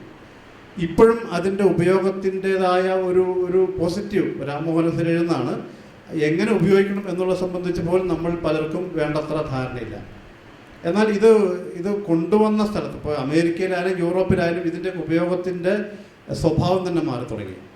ഇപ്പോൾ അടുത്ത കാലത്ത് ഒരു ഫാമിലി യൂറോപ്പിൽ കോടതിയിൽ ഒരു വിധി സമ്പാദിച്ചത്, അവരുടെ കുട്ടി, ഒരു കൗമാരക്കാരിയായ പെൺകുട്ടി ആത്മഹത്യ ചെയ്തു. ആ ആത്മഹത്യ ചെയ്തതുമായി ബന്ധപ്പെട്ട് ഉടനെ തന്നെ പോലീസ് ഇവരുടെ സോഷ്യൽ മീഡിയ അക്കൗണ്ടുകളെല്ലാം ബ്ലോക്ക് ചെയ്തു. ഇവർ കോടതി പോയി വിധി സമ്പാദിച്ചത് ഈ കുട്ടിയുടെ സോഷ്യൽ മീഡിയ അക്കൗണ്ടുകൾ മുഴുവൻ തുറക്കാൻ വേണ്ടിയിട്ട് അനുവാദം കൊടുക്കണമെന്നാണ്. അതായത് രക്ഷകർത്താക്കൾ പറയുന്ന അവരുടെ സോഷ്യൽ മീഡിയ പരിശോധിച്ചാൽ എന്തുകൊണ്ടാണ് ഇവൾ മരിച്ചത്, എന്താണ് ഇതിൻ്റെ കാരണമെന്ന് കൃത്യമായി കണ്ടെത്താൻ കഴിയും എന്നുള്ളത് ഒരു പുതിയ സംഭവമല്ല. സ്കോട്ട്ലൻഡ് പോലീസ് ഉൾപ്പെടെ എല്ലാവരും ഒരു കുറ്റാന്വേഷണത്തിന് സൈബർ രീതിയിൽ ഉപയോഗിക്കുന്നത് സോഷ്യൽ മീഡിയ ഈ മരിച്ചയാളുടെ അല്ലെങ്കിൽ മറ്റൊരാളുടെ പ്രതി എന്ന് പറയുന്ന ആളുടെ അല്ലെങ്കിൽ സംശയിക്കപ്പെടുന്ന ആളുടെ സോഷ്യൽ മീഡിയ പരിശോധിച്ചാൽ എങ്ങനെയാണ് അല്ലെങ്കിൽ എന്താണ് ഇതിൻ്റെ സാധ്യത എന്ന്, ഇവർ ക്രൈം ചെയ്യപ്പെട്ടതാണ്, എന്താണ് ആത്മഹത്യ, ഇങ്ങനെ ഒരുപാട് സാധ്യതകൾ ആ ക്രൈമായി ബന്ധപ്പെട്ട് കണ്ടുപിടിക്കാൻ പറ്റും എന്നുള്ളതാണ്. അതായത് ഇടുന്ന പോസ്റ്റ് വഴി നമ്മൾ ഓരോ ദിവസം നമ്മൾ തന്നെ ശ്രദ്ധിച്ചാൽ മനസ്സിലാവും. ചില ആളുകളുടെ പോസ്റ്റുകളുടെ നമുക്ക് മനസ്സിലാവും എന്തോ പ്രശ്നം അവിടെ ഉണ്ടായിട്ടുണ്ട്, എന്തോ കാര്യമായ പ്രശ്നം ഉണ്ടായിട്ടുണ്ട്, അതിന് മനസ്സിലാക്കാൻ പറ്റും. പ്രത്യേകിച്ചും സ്ത്രീകളുടെയും കുട്ടികളുടെയൊക്കെ പോസ്റ്റുകൾ കണ്ടു കഴിഞ്ഞാൽ ആ സാധ്യതയോടൊപ്പം തന്നെ ഇപ്പം നമുക്ക് ഈ ജോബ് ഇൻ്റർവ്യൂസ്, വലിയ വലിയ കോർപ്പറേറ്റ് കമ്പനികളൊക്കെ ഇൻ്റർവ്യൂവിന് വിളിക്കുമ്പോൾ സോഷ്യൽ മീഡിയ അക്കൗണ്ട് ഓൾറെഡി അവർക്ക് ഇടയിൽ ഉണ്ടാവും, ചോദിക്കും. എന്നിട്ട് അവർ പരിശോധിക്കും ഇവൻ എന്താണ് എഴുതി വച്ചിട്ടുള്ളത്. ഇന്ത്യയിൽ വളരെ കർശനമായിട്ട് തന്നെ പല കമ്പനികളും ചെയ്യുന്നുണ്ടത്. പ്രത്യേകിച്ചും ഇപ്പോൾ ഇന്ത്യ ഭരിക്കുന്നവരുമായി ബന്ധപ്പെട്ടുള്ള കമ്പനികളാണെങ്കിൽ ആ കമ്പനികളിൽ ജോലി ചെയ്യണം എന്ന ആഗ്രഹമുള്ളവരുടെ അല്ലെങ്കിൽ അപേക്ഷിക്കുന്നവരുടെ പ്രൊഫൈൽ, സോഷ്യൽ മീഡിയ പ്രൊഫൈൽ ഫേസ്ബുക്കിലായാലും മറ്റേതെങ്കിലും ഇൻസ്റ്റാഗ്രാമിലായാലും കൃത്യമായി പരിശോധിച്ച് ഫോളോ ചെയ്ത് അതിനകത്ത് എന്തൊക്കെ ആക്ടിവിറ്റീസ് നടത്തിയിട്ടുണ്ട്, എന്തൊക്കെ പറഞ്ഞിട്ടുണ്ട് എന്ന് കൃത്യമായി പരിശോധിച്ചിട്ട് മാത്രമേ ചെയ്യുള്ളൂ. ഇത് നമ്മളെ സംബന്ധിച്ച് ഈ കറക്റ്റ്നെസ് എന്ന് പറഞ്ഞാൽ, ഞാൻ നേരത്തെ പറഞ്ഞ മുഖ്യധാര മാധ്യമങ്ങൾ പലതും പറയാൻ മടിക്കുന്ന കാര്യങ്ങൾ നിരന്തരമായി നമ്മൾ പറഞ്ഞ് നമ്മളിൽ തന്നെ ഉണ്ടാക്കിയ ചില മാറ്റങ്ങളുണ്ട്. ഒരു ബോധവൽക്കരണം എന്ന് പറയുന്ന സംഭവം. ഇപ്പോൾ മകരവിളക്ക് ഉദാഹരണത്തിന്, കഴിഞ്ഞ ദിവസം തിരുവനന്തപുരത്ത് ദേവസ്വം ബോർഡ് പ്രസിഡന്റ് പ്രശാന്ത് പത്രസമ്മേളനത്തിൽ പരസ്യമായിട്ട് പറഞ്ഞു മകരവിളക്ക് കത്തിക്കുന്നതാണ്, തെളിക്കുന്നതാണെന്ന് പറഞ്ഞു. ഒരു പക്ഷേ 10 കൊല്ലം മുമ്പ് അല്ലെങ്കിൽ 15 കൊല്ലം മുമ്പ് പറഞ്ഞു കഴിഞ്ഞാൽ ഇതാവില്ല ഇവിടുത്തെ സ്ഥിതി. ഒരു മുഖ്യധാര മാധ്യമങ്ങളും മകരവിളക്ക് കത്തിക്കുന്നതാണ് എന്ന് പറയാറില്ല. മകരവിളക്ക് കത്തി ദീപം തെളിഞ്ഞു, തൻ്റെ ഇവിടുന്ന് വരുന്നതാണെന്നുള്ള നിലയ്ക്കാണ് വാർത്ത കൊടുക്കാറ്, പടങ്ങൾ കൊടുക്കാറ്. പക്ഷേ സോഷ്യൽ മീഡിയ വളരെ കൃത്യമായിട്ട് ഇതെങ്ങനെയാണ് കത്തുന്നത്, ആരാണ് കത്തിക്കുന്നത്, എവിടെയാണ് സ്ഥലം എന്നൊക്കെ വർഷങ്ങളായിട്ട് ഈ സീസണിൽ പറഞ്ഞു പോരുന്നുണ്ട്.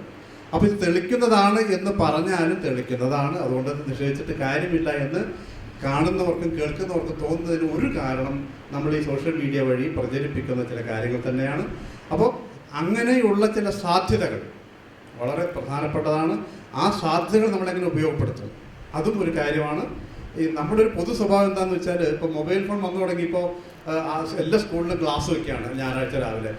മൊബൈൽ ഫോണിൻ്റെ ദോഷങ്ങൾ എന്തൊക്കെയാണ്, സോഷ്യൽ മീഡിയ സജീവമായപ്പോൾ സോഷ്യൽ മീഡിയയുടെ ദോഷങ്ങൾ എന്തൊക്കെ. ശരിക്കും ദോഷങ്ങളില്ലാത്ത കാര്യമില്ലല്ലോ. ഇപ്പോൾ വെട്ടുകത്തി മനുഷ്യൻ കണ്ടുപിടിച്ചത് കൃഷി ചെയ്യാൻ വേണ്ടിയിട്ടാണ് ഒരു ആയുധം കണ്ടുപിടിച്ചെങ്കിൽ ആ ആയുധം കൊണ്ട് തന്നെ എന്തെല്ലാം വൃത്തികേടുകൾ ചെയ്യുന്നുണ്ട് എന്ന് പറഞ്ഞതുപോലെ ഈ സാധനത്തിനും അതിൻ്റേതായിട്ടുള്ള ദോഷങ്ങളുണ്ടെങ്കിലും ഇതിൻ്റെ സാധ്യതകളെ എത്രമാത്രം ഉപയോഗപ്പെടുത്താം.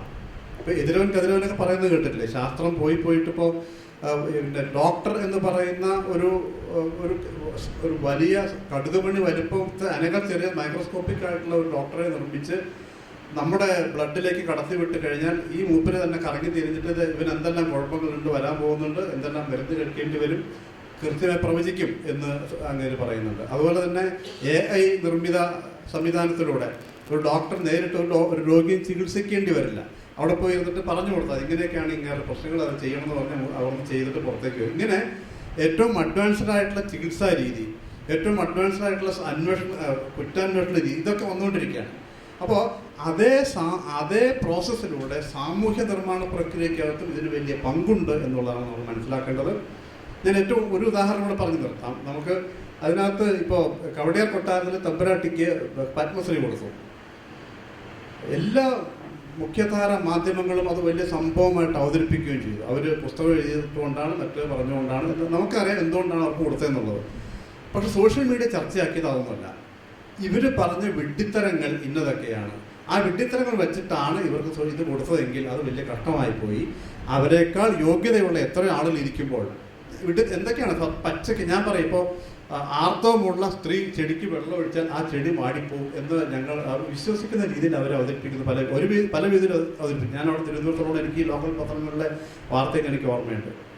നിയമസഭയിൽ പ്രതിപക്ഷവും പിന്നെ ഭരണപക്ഷവും അങ്ങോട്ടും ഇങ്ങോട്ടും വാഗ്ദാനം നടത്തേണ്ട ബേസിക് ആയിട്ടുള്ള കാരണം അതിൻ്റെ വാസ്തു നോക്കാതെ കെട്ടിയോണ്ടാണ് എന്ന് അവർ പറഞ്ഞു. ഞാൻ പറഞ്ഞ അവരോട് നമുക്ക് വേറെ വിരോധമൊന്നുമില്ല.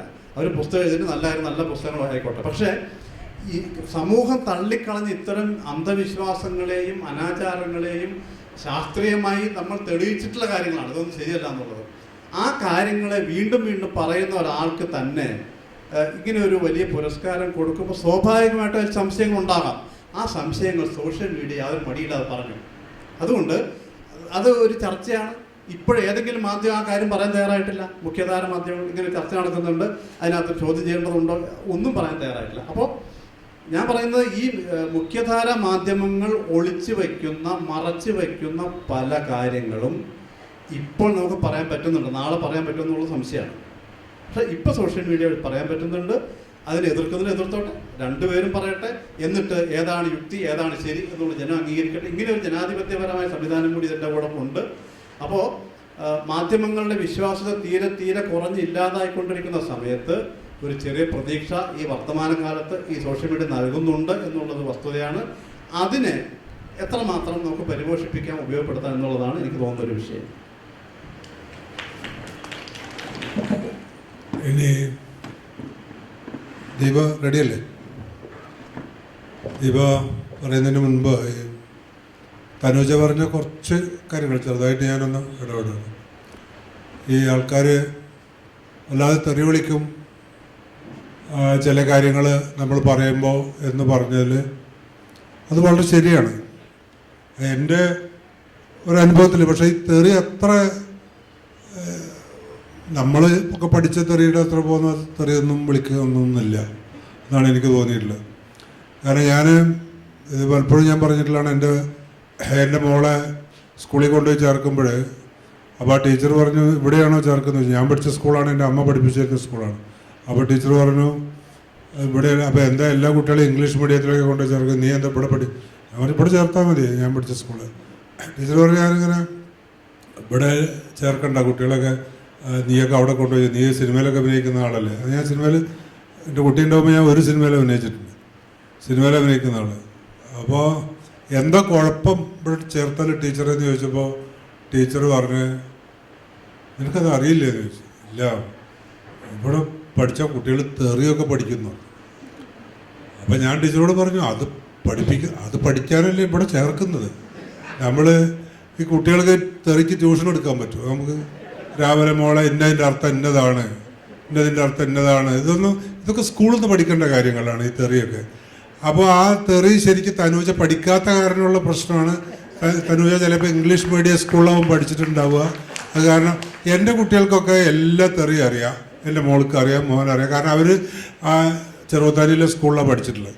കാരണം അവർക്ക് നല്ല തെറിയൊക്കെ അറിയാം. അപ്പോൾ നമ്മൾ തെറി പഠിക്കാത്ത ജനത എന്ന് പറയുന്നത് മോശമാണ്. നമ്മൾ തെറി പഠിക്കണം, എന്നാലേ നമുക്ക് സോഷ്യൽ മീഡിയയുടെ ഒപ്പം എത്താൻ പറ്റുള്ളൂ. ഞാൻ ഒരിക്കൽ ഈ എനിക്ക് ഇഷ്ടമില്ലാത്തൊരു പേരായിരുന്നു ഈ കുഴിമന്തി എന്ന് പറഞ്ഞൊരു പേര്. ഇത് ഒരു വൃത്തികെട്ട പേര്, ഇപ്പോഴും ആ അഭിപ്രായത്തിനൊന്നും വ്യത്യാസമൊന്നുമില്ല കേട്ടോ. ഒരു ഭക്ഷണത്തിന് പറ്റുന്ന പേരാണോ ഈ കുഴിമന്തി എന്നൊക്കെ പറഞ്ഞാൽ എന്നതിങ്ങനെ പറയും. ഒരു ദിവസം ഇവരൊക്കെ ആയിട്ട് ഇങ്ങനെ പോകുമ്പോൾ അന്ന് ഈ കമറു അവരൊക്കെ ഉണ്ടായിരുന്നു തോന്നുന്നു. നമ്മൾ എവിടെയോ പോകുമ്പോൾ ഒരു ബോർഡ് കണ്ടപ്പോൾ ആ ബോർഡിൻ്റെ പോസ്റ്റ് എടുത്തിട്ട് കുഴിമന്തി എന്നാലും എഴുതി വെച്ചിട്ടുണ്ട്. എവിടെയാ? പാലക്കാട് ജില്ലയിൽ എവിടെയാണ്? വേറെ ആരൊക്കെ ഉണ്ട്, അഷ്റഫൊക്കെ ഉണ്ടായിരുന്നു. അപ്പം എന്നിട്ട് ഞാനതിലിട്ടു ഈ കുഴിമന്തി എന്നുള്ള ഇത് പറയരുത്, കാണരുത്, കേൾക്കരുത്. കുഴിമന്തി ഞാനൊരു ഒരു പരമാധികാരി ആവുമായിരുന്നുവെങ്കിൽ കുഴിമന്തി എന്ന് പറഞ്ഞിട്ടുള്ള ഈ പദം നിരോധിക്കുന്നു. അതിന് പക്ഷെ ഇത്രയധികം തെറിയൊന്നും ഉണ്ടായിട്ടില്ല കേട്ടോ. ഇപ്പോൾ ഇവർ പറയണ പോലെ ഞാൻ കേൾക്കാത്ത തെറിയൊക്കെ ആകുമ്പോഴാണ് ഞാൻ ഞെട്ടുള്ളൂ. നമ്മളൊക്കെ സാധാരണ പറയുന്ന തെറിയൊക്കെ തന്നെയാണ് അവരും പറഞ്ഞിട്ടുള്ളൂ. അത് പക്ഷേ ഈ തെറ്റിദ്ധാരണ ഉണ്ടാവുന്നു. ഈ ഭക്ഷണം നിരോധിക്കണം എന്നല്ല പറഞ്ഞത്, ആ പേരിൻ്റെ ഒരു സുഖമില്ലായ്മയാണ്. അപ്പം ഞാൻ പിന്നെ പത്രക്കാരൊക്കെ വരുന്നു, വലിയ ഏഷ്യാനെറ്റ്, അവർ അങ്ങനത്തെ ചാനലിൻ്റെ ആൾക്കാരൊക്കെ എൻ്റെ വീട്ടിലേക്ക് വരുന്നു. തൽക്കാലം ഈ സിനിമയൊന്നും ഇല്ലാണ്ടിരിക്കണം, ഞാനൊന്ന് ഫേമസ് ആയി കുറച്ച് ദിവസം. അപ്പോൾ ഇവർ ചോദിച്ചു എൻ്റെ അടുത്ത് ഇങ്ങനെ, അത് വേറെ യമനിലൊക്കെ ഉള്ളൊരു ഭക്ഷണത്തിൻ്റെ പേരാണ്, അപ്പോൾ അതുകൊണ്ട് ഇവിടെ ഇപ്പോൾ അതിങ്ങനെ എന്താ അപ്പം അതിൽ തെറ്റുള്ളത്, ആ പേര് ഇവിടേക്ക് ഇട്ടതാണ്. ഞാൻ പറഞ്ഞു, ഒരു യമനിലൊരു ഭക്ഷണത്തിൻ്റെ പേര് തീട്ടം എന്നാണെങ്കിൽ ആ ഭക്ഷണത്തിൻ്റെ പേര് അങ്ങനെ തന്നെ നമ്മൾ ഇടുമോ? തീട്ടം ഇവിടെ കിട്ടുന്ന വല്ല ഹോട്ടലർ എഴുതി വെക്കുമോ? അപ്പോൾ എന്തെങ്കിലും ഒന്ന് മാറ്റിയിട്ട് ടാറ്റം എന്നോ എന്തെങ്കിലുമൊക്കെ ആക്കും. അപ്പോൾ അതുപോലെ എന്തെങ്കിലും ഒരു മാറ്റം വരുത്തണ്ടേ? ഈ കുഴിമന്തി എന്ന് പറഞ്ഞാൽ അത് കേൾക്കുമ്പോൾ തന്നെ ഒരു വൃത്തികെട്ടൊരു പേരാണ് എന്ന് പറഞ്ഞു. അപ്പോൾ ഇങ്ങനെയുള്ള ചെറിയ യാതൊരു വിധത്തിലും എന്തെങ്കിലും കാര്യമില്ലാത്ത വിഷയത്തെ ചൊല്ലി, ഒരു പ്രസക്തിയില്ലാത്ത വിഷയത്തെ ചൊല്ലി വലിയ വാർത്തകളും വലിയ വാചാടോപങ്ങളും വലിയ കോളിളക്കങ്ങളും ഉണ്ടാക്കാൻ ഈ സോഷ്യൽ മീഡിയയ്ക്ക് ആവും എന്നതിൻ്റെ ഒരു ദൃക്സാക്ഷിയാണ് ഞാൻ, അല്ലെങ്കിൽ ഒരു അനുഭവസ്ഥനാണ് ഞാൻ. കാരണം ഇത് ഞാൻ കണ്ടതാണ്. എൻ്റെ വല്ലാത്തൊരു സംഭവം. നമ്മളൊക്കെ എവിടെ ചെന്നാലും ആൾക്കാർ പോണു, കുഴിമന്തി പോണു, ഇങ്ങനെയൊക്കെ പറഞ്ഞിട്ട് വലിയ വിഷയം. അപ്പോൾ ഒന്നുമില്ലാത്ത കാര്യം വലുതാക്കാൻ വേണ്ടിയിട്ട് ഇതിന് സാധിക്കും. വളരെ പ്രാധാന്യമുള്ള വിഷയങ്ങൾ പലപ്പോഴും സോഷ്യൽ മീഡിയയുടെ ഭാഷ അല്ലാത്തത് കാരണം തന്നെ തമസ്കരിക്കപ്പെടുകയും ചെയ്യും, ശ്രദ്ധയിൽ പെടാതെ പോവുകയും ചെയ്യും. വളരെ ഇമ്പോർട്ടൻ്റ് ആയിട്ടുള്ള കാര്യം. സോഷ്യൽ മീഡിയയ്ക്ക് അതിൻ്റേതായിട്ടുള്ള ഒരു ഒരു ഒരു ഒരു ഭാഷാ ശൈലിയുണ്ട്, ഒരു രീതിയുണ്ട്. അതിൻ്റെ ആ ഒരു ഫോണോളജി കൂടെ മാത്രമാണ് ഈ സാധനം കമ്മ്യൂണിക്കേറ്റ് ചെയ്യപ്പെടുള്ളൂ. മറ്റു തരത്തിലുള്ള രീതികളിലൊന്നും സോഷ്യൽ മീഡിയയ്ക്ക് ബാധകമല്ല എന്ന് തോന്നിയിട്ടുണ്ട് എനിക്ക്. ഇനി എന്തായാലും ദീപ അക്ഷമയായിട്ടിരിക്കും. ഒരു വാക്ക് ഞാൻ മലയാളം മീഡിയത്തിൽ ആണ് പഠിച്ചത് കേട്ടോ. തെറി പഠിച്ചിട്ടില്ല അല്ലേ? മലയാളം മീഡിയത്തിൽ സംസ്കൃത സ്കൂളിലാണ് പഠിച്ചത്, ഇംഗ്ലീഷ് മീഡിയം അല്ല. പക്ഷേ ഈ കേട്ടത്, ഞാൻ എഴുതിയ ഒരു വിഷയം എന്താന്ന് വെച്ചാൽ, ശബരിമല കാലത്ത് ഞാൻ ആ ഹിന്ദു അല്ല ഈ ഹിന്ദുവാണ് എന്ന് പറഞ്ഞിട്ട് ഒരു ലേഖനം എഴുതി. അതിനകത്ത് എന്തൊക്കെയാണോ ഇപ്പം ആളുകൾ സങ്കല്പിക്കുന്നത്, ഒരു ഹിന്ദുവായി വർഗീയതയെ മുന്നിൽ നിർത്തി ഒരു ഹിന്ദു ആയിരിക്കുന്നത് എങ്ങനെയാണോ അതൊന്നും അല്ലെന്നും, ഒരു ഹിന്ദു എന്ന് പറയുന്ന ഞാൻ എങ്ങനെയാണെന്ന് മാത്രമാണ് അതിനകത്ത് എഴുതിയത്. പക്ഷെ നിങ്ങൾക്ക് അറിയാം, എല്ലാവർക്കും അറിയാം, അങ്ങനെ എഴുതി കഴിഞ്ഞാൽ എന്താണ്, ഇപ്പൊ നമ്മൾ മതത്തിനെയോ വർഗീയതയോ കുറിച്ച് എഴുതി കഴിഞ്ഞാൽ വരുന്ന അറ്റാക്ക് എന്തായിരിക്കും എന്ന് അറിയാം. ആ ശബരിമല സീസണിലുമായി പോയി എഴുതിയത് അടിച്ച് ശരിയാക്കി എന്നുള്ളതാണ് സത്യം. പക്ഷെ അതിന് കുഴപ്പമില്ല, അതിനുശേഷം വീണ്ടും എഴുതി അതേ വിഷയത്തെ കുറിച്ച് എഴുതി. അങ്ങനെ പഠിക്കാൻ പറ്റിയെന്ന് പറയാൻ വേണ്ടിയിട്ടാണ് അത് പറഞ്ഞത്. ശരി, ദീപ.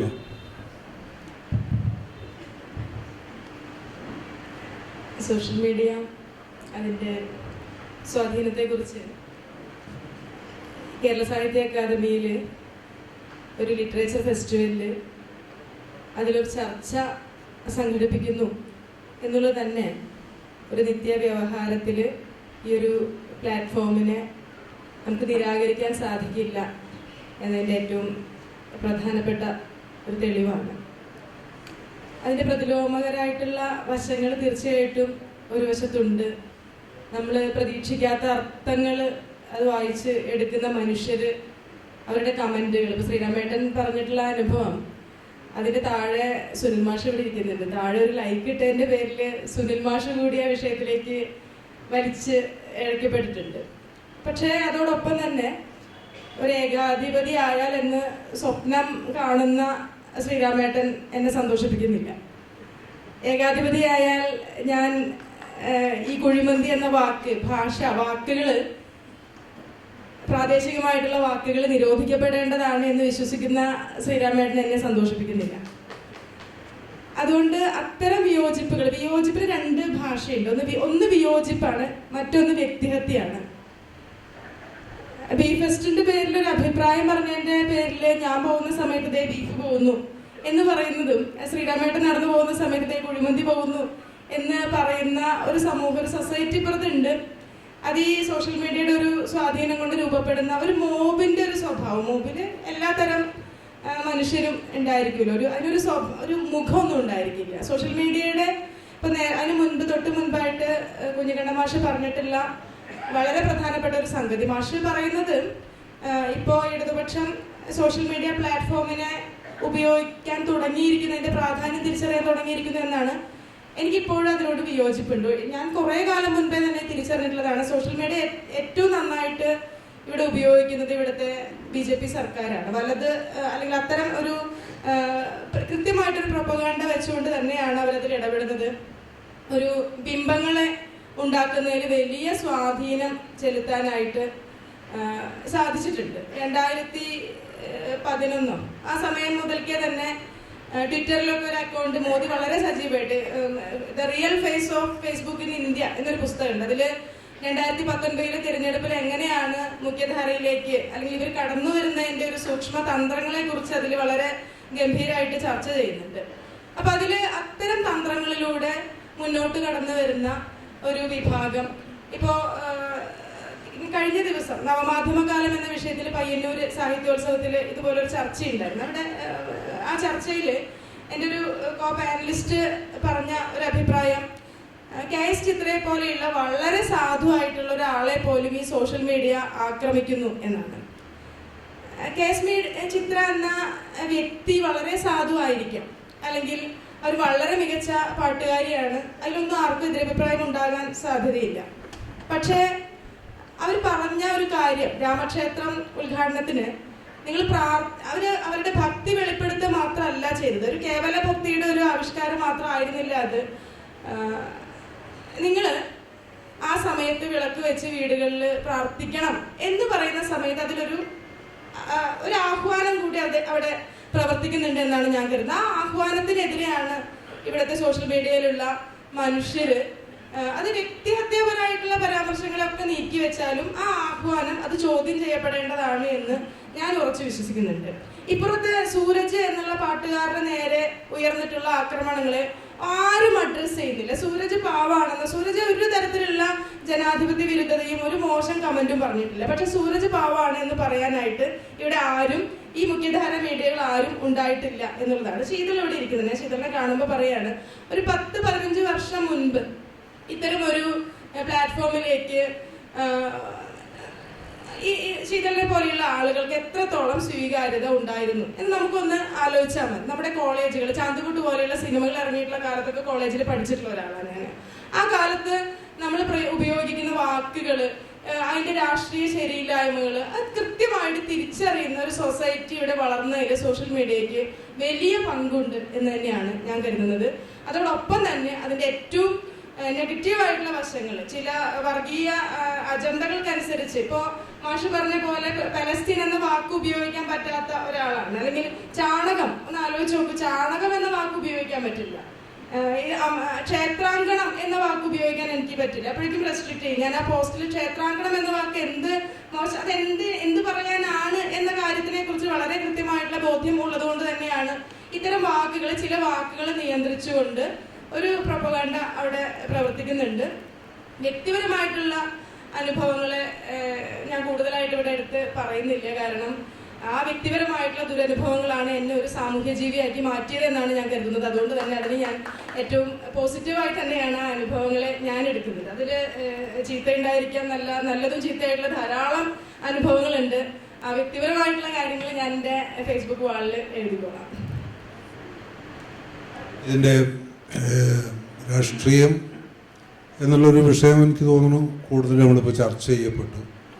ഭാഷ വളരെ സെർട്ടൈലായിട്ട് പറഞ്ഞു പോയി. ഉപയോഗം എന്നുള്ള ഒരു വിഷയമാണ് ഒരു പക്ഷേ നമ്മൾ കുറച്ച് അവ്യക്തത ഉള്ളത് എന്ന് എനിക്ക് തോന്നുന്നു. അതിൻ്റെ ഒരു യൂസ് ഇപ്പോഴും അതിനൊരു ക്ലാരിറ്റി ഇല്ല, അതിൽ അങ്ങും ഇല്ലാതെ നിൽക്കുന്നുണ്ട്. പിന്നെ ഈ ദീപ പറഞ്ഞ ഒരു കാര്യം, ഈ ഗാന്ധിജി ഒരിക്കൽ പറയേണ്ടായിട്ടുണ്ട്, എന്നെ ഒരു ദിവസത്തെ ഇന്ത്യയുടെ ഏകാധിപതിയാക്കുക ആയിരുന്നുവെങ്കിൽ ഞാൻ ഇവിടുത്തെ എല്ലാ കള്ളുഷാപ്പുകളും അടച്ചു പൂട്ടുമായിരുന്നു. ആ ഒരു നല്ല ഇത് എന്ന് അവനവന് തോന്നുന്ന കാര്യം നടത്തുക എന്നുള്ള ഒരു ഹൈപ്പോത്തക്കേറ്റഡ് ആയിട്ടുള്ള ഒരു പ്രസ്താവനയാണത്. അല്ലാതെ അത് ഏകാധിപതിയാവാൻ വേണ്ടിയിട്ട് പറഞ്ഞതല്ല. ഏകാധിപതിയായിട്ട് ഞാനിവിടെ എല്ലാ വിടക്ക് കാര്യങ്ങളും ചെയ്യുന്നുള്ളതല്ല. എനിക്ക് നല്ലതെന്ന് തോന്നുന്ന അല്ലെങ്കിൽ ചീത്താന്ന് തോന്നുന്ന ഒരു സാധനം മാറ്റാൻ വേണ്ടിയിട്ട് വളരെ നിരുപദ്രവകരമായിട്ടുള്ള ഒരു സംഗതിക്ക് നമ്മളൊരു സോഷ്യൽ മീഡിയയിൽ ഒരു പഞ്ചൊക്കെ കിട്ടണമെങ്കിൽ അങ്ങനെ പറയണം, എന്തെങ്കിലുമൊക്കെ ഒരു കനം വേണമെങ്കിൽ, അതിന് വേണ്ടിയിട്ട് മാത്രം പറഞ്ഞു പോയതാണ്. അപ്പോൾ അതുകൊണ്ട് നീ ബേജാറാവേണ്ട കാര്യമില്ല. ഞാൻ ഏകാധിപതിയായി പോയിട്ട് ഇവിടെ മഹാകൊള്ളരുതായ്മകളൊക്കെ ചെയ്യുന്നൊന്നും ഇപ്പോൾ പല ഏകാധിപതികളും ചെയ്യുന്ന പോലെ ആയിരിക്കില്ല ഒരിക്കലും ഞാൻ ചെയ്യാം എന്തായാലും. പിന്നെ വേറെ എന്തോ പറഞ്ഞല്ലോ, അത് ഞാൻ മറക്കാൻ പാടില്ലായിരുന്നു. പിന്നെ ഓർമ്മ വരുമ്പോൾ പറയാം. അപ്പോൾ ഏതായാലും ഇതിൻ്റെ ഉപയോഗം എന്ന് പറഞ്ഞ ഒരു കാര്യം എങ്ങനെയാണ് ഇത് ഉപയോഗത്തെപ്പറ്റി എനിക്ക് എൻ്റെ അഭിപ്രായത്തിൽ ശരിക്കും നമ്മളുടെ കുട്ടികൾക്ക് വ്യക്തമായിട്ടുള്ള ഒരു മാർഗനിർദ്ദേശങ്ങൾ എവിടെയും ലഭിക്കുന്നില്ല എന്നുള്ളത് വളരെ പ്രാധാന്യമുള്ളതാണ്. കുട്ടികളോട് അധികവും പഴയ തലമുറയിൽപ്പെട്ട രക്ഷിതാക്കളും അധ്യാപകരും ഇത് ഉപയോഗിക്കരുത് എന്ന് പറയുന്നുണ്ട്. ഇത് തെറ്റാണ്, കുട്ടികളിൽ നിന്ന് അത് വാങ്ങണം, കുട്ടികളധികം ഇത് ഉപയോഗിക്കരുത്, ഇത് ഉപയോഗിക്കുന്നവരോടുള്ള ഒരു ശത്രുത ഒക്കെ ഉണ്ട്. പക്ഷേ എങ്ങനെയാണ് ഉപയോഗിക്കേണ്ടത്, എന്തുകൊണ്ടാണ് അങ്ങനെ ഉപയോഗിക്കേണ്ടത്, എന്താണ് ഉപയോഗിക്കാതിരിക്കേണ്ടത്, ഇങ്ങനെ കുറച്ച് കാര്യങ്ങളെ പറ്റിയിട്ട് ആധികാരികമായിട്ടുള്ള ചില പാഠ്യപദ്ധതികൾ ഉണ്ടാവണം എന്നുള്ളതാണ് എൻ്റെ ഒരു അഭിപ്രായം. അധ്യാപകർക്ക് അതിനെ പറ്റിയിട്ട്, എല്ലാ സബ്ജക്ട്സ് എടുക്കുന്ന അധ്യാപകർക്കും ഇതിനെ പറ്റിയിട്ട് ഒരു അവയർനെസ്, ഒരു ധാരണ ഉണ്ടായിരിക്കേണ്ടത് നല്ലതാണെന്നാണ് എൻ്റെ അഭിപ്രായം. അതിനെ പറ്റിയിട്ട് എന്തെങ്കിലും പറയാൻ വേണ്ടി ഞാൻ രാമോഹനെ ക്ഷണിക്കും. അതെനിക്കിപ്പോൾ അതുപോലെ ലേറ്റ് ആയി പോയെന്ന് തോന്നുന്നത്. കാരണം പിള്ളേരൊക്കെ കയ്യിൽ നിന്ന് പോയി, അവർ വേറെ ഒരു റിപ്പബ്ലിക് ഉണ്ടാക്കി കുട്ടികൾ. അപ്പോൾ അമ്മൂദിബയുടെ ഒരു പോസ്റ്റ് ഞാനിപ്പോൾ എൻ്റെ പങ്ക്തിയിൽ കോട്ട് ചെയ്തിരുന്നൊന്ന് വായിക്കാം. എൻ്റെ ടക്കി കുട്ടികൾക്ക് ഒന്നിൻ്റെയും സീരിയസ്നെസ് മനസ്സിലാവുന്നില്ല. അവർ അലസരാണ്. പള്ളി പൊളിച്ച് രാമൻ അമ്പലം പഠിക്കുന്ന കാര്യം അവർ ശ്രദ്ധിച്ചിട്ടില്ല. ഞാൻ പറഞ്ഞപ്പോഴോ അവർ കോട്ടുമായിട്ട് അവർക്ക് കുറച്ചു കാലം ബാംഗ്ലൂർ പോയി താമസിക്കണം, പിന്നെ ഇന്ത്യ വിടണം. ചിലർക്ക് കൊറിയ പ്രേമം, ചിലർക്ക് ജർമ്മനി. അവരുടെ ജാതി മതങ്ങൾ SLC ബുക്കിൽ സുഷുപ്തിയിൽ കുരുഷ്ടും കുശുമ്പും കുറവും. STD പറ്റി ബോധവാന്മാരാണ്. കോണ്ടം ഉപയോഗിക്കുന്നു. പമ്പര വിട്ടികൾ അല്ല. വ്യക്തി സ്വാതന്ത്ര്യമാണ് അവരുടെ വിജയപതാക. പെൺകുട്ടികൾ ഇടുക്കാച്ചികളാണ്. ഇവർ കുടുംബം പൊളിക്കും. അമ്മാവന്മാർക്ക് നോക്കി നിൽക്കേണ്ടി വരും. അപ്പോൾ നമ്മൾ ഓൾറെഡി നോക്കിയിരിക്കുകയാണ്. അപ്പോൾ ഈ ഉപയോഗം, ഈ ഭാഷയൊക്കെ ചേർത്ത് ഇതിനെ പറ്റി പറയുമ്പോൾ എനിക്ക് തോന്നുന്നു നമ്മൾ ഈ സോഷ്യൽ മീഡിയയിൽ ഒരു വലിയ ചാതുർവർണ്ണയുണ്ട്. നമ്മൾ എന്തൊക്കെ അംഗീകരിച്ചാലും ഇല്ലെങ്കിലും ഇന്ത്യയിൽ, കേരളത്തിൽ ഇപ്പോൾ ഇവിടെ ഇരിക്കുന്ന ഒരു ആവറേജ് പ്രായക്കാരെ വെച്ച് നോക്കുമ്പോൾ ഇവിടെ ഇരിക്കുന്ന ഭൂരിപക്ഷം പേര് നമ്മളെ പോലെ തന്നെ എല്ലാവരും ഫേസ്ബുക്ക് ഉപയോഗിക്കുന്നുണ്ട്. പക്ഷേ അത് ചിലർക്കൊക്കെ മടിയുണ്ട്. ഫേസ്ബുക്കല്ല, നമ്മൾ ഇൻസ്റ്റാഗ്രാം ചെറുപ്പമാണെന്ന് കാണിക്കാൻ വേണ്ടി ഒരു ഇൻസ്റ്റാഗ്രാമൊക്കെ പേരിലൊക്കെ കൊണ്ടൊക്കെ തുടങ്ങി ചെറുപ്പമാണെന്ന് കാണിക്കാൻ വേണ്ടി ഭാവിക്കുന്നുണ്ട്. അവരെല്ലാം ഉദ്ദേശിച്ച് സത്യസന്ധമായി പറഞ്ഞാൽ ഒരു വലിയ ചാതുർവർണ്ണമുണ്ട്. ഒരു ലോകത്തെ ഏറ്റവും അധികം ഫേസ്ബുക്ക് യൂസേഴ്സ് ഉള്ളത് ഇന്ത്യയിലാണ്. അതിലൊരു വലിയൊരു വിഭാഗം കേരളത്തിലുണ്ടെന്ന് എനിക്ക് തോന്നുന്നു. നമ്മളുടെ ടീനേജേഴ്സ്, കുട്ടികൾ എന്ന് പറയാവുന്ന വിഭാഗക്കാരും ഇൻസ്റ്റാഗ്രാമിലും, പിന്നെ ഈ കുറെ ബുദ്ധിജീവികളോ രാഷ്ട്രീയക്കാരൊക്കെ ട്വിറ്ററിൽ കുറിക്കുകയാണ് അവർ ചെയ്യുന്നത്. പിന്നെ വളരെ കരിയറിസ്റ്റുകളായിട്ടുള്ളവർ ഈ മറ്റേ ലിങ്ക്ഡിൻ പോലുള്ള, ഇപ്പൊ യൂട്യൂബൊക്കെ ഒരു ഏറ്റവും അധികം ജനപ്രീതിയുള്ള രണ്ടാമത്തെ സോഷ്യൽ മീഡിയ പ്ലാറ്റ്ഫോമാണ് ഫേസ്ബുക്കിന് താഴെ. ഈ ചാതുർവർണ്ണയം വളരെ ക്ലിയർ ആണ്. അപ്പൊ ഈ കുട്ടികള് നമുക്ക് മാർഗനിർദ്ദേശമോ അല്ലെങ്കിൽ സിലബസോ എന്തെങ്കിലും അങ്ങനെ എന്തെങ്കിലും കൊടുക്കാവുന്ന അവരുടേതായ ഒരു ലോകം സൃഷ്ടിച്ച് നമ്മളൊരു പുറത്തിട്ട് അടച്ചിരിക്കുകയാണ്. അവർ ഒരു കാരണം വെച്ചാൽ അവരോട് സമ്മതിക്കാൻ പോലും പറ്റാത്തൊരവസ്ഥ എത്തിയിരിക്കുകയാണ്. അത് സോഷ്യൽ മീഡിയക്ക് ചിലപ്പോൾ അല്ലെങ്കിൽ ഇന്റർനെറ്റിന് അതൊരു കോൺട്രിബ്യൂട്ടിങ് ഇതുണ്ടാവുമായിരിക്കും. എന്തായാലും നല്ലതിനാണോ ചീത്തയ്ക്കാണോ പോലും നമുക്ക് ഇപ്പോഴൊന്നും പറയാൻ പറ്റില്ല. നമ്മളൊരു വിചിത്രമായ തലമുറയായിട്ടാണ് എനിക്ക് തോന്നുന്നത്. നമ്മുടെ മക്കളും നമ്മളെ ചട്ടം പഠിപ്പിക്കുന്നു, നമ്മുടെ അച്ഛനമ്മമാരും നമ്മളെ ചട്ടം പഠിപ്പിച്ച ഒരു വിചിത്രമായ തലമുറയായിട്ടാണ് എനിക്ക് എന്നെ തോന്നുന്നത്.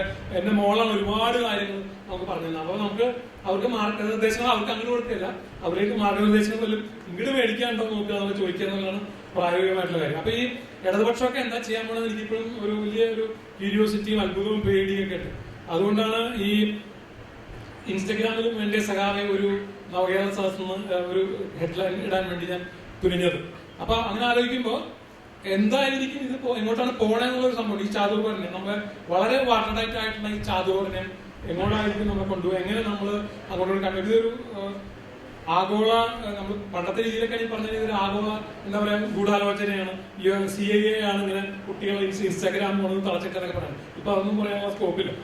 പക്ഷേ നമ്മുടെ കുട്ടികൾ ഇത് പറഞ്ഞ പോലെ ഈ മാർഗനിർദ്ദേശങ്ങൾക്കൊന്നും ഒരു വിധത്തിലും വഴങ്ങാത്ത വിധത്തിൽ വലിയ ഒരു സ്വതന്ത്ര ലോകം അവരൊക്കെ നമുക്ക് ഫോളോ ചെയ്യാൻ പോലും പറ്റില്ല. ഇപ്പൊ നിങ്ങളുടെ ശ്രീരാമേട്ടന്റെ മോളുടെ ഇൻസ്റ്റാഗ്രാം ശ്രീരാമേട്ടന് ഫോളോ ചെയ്യാൻ പറ്റില്ല. നമ്മൾ റിക്വസ്റ്റ് ഒക്കെ അയച്ച് കാത്തിരിക്കണം.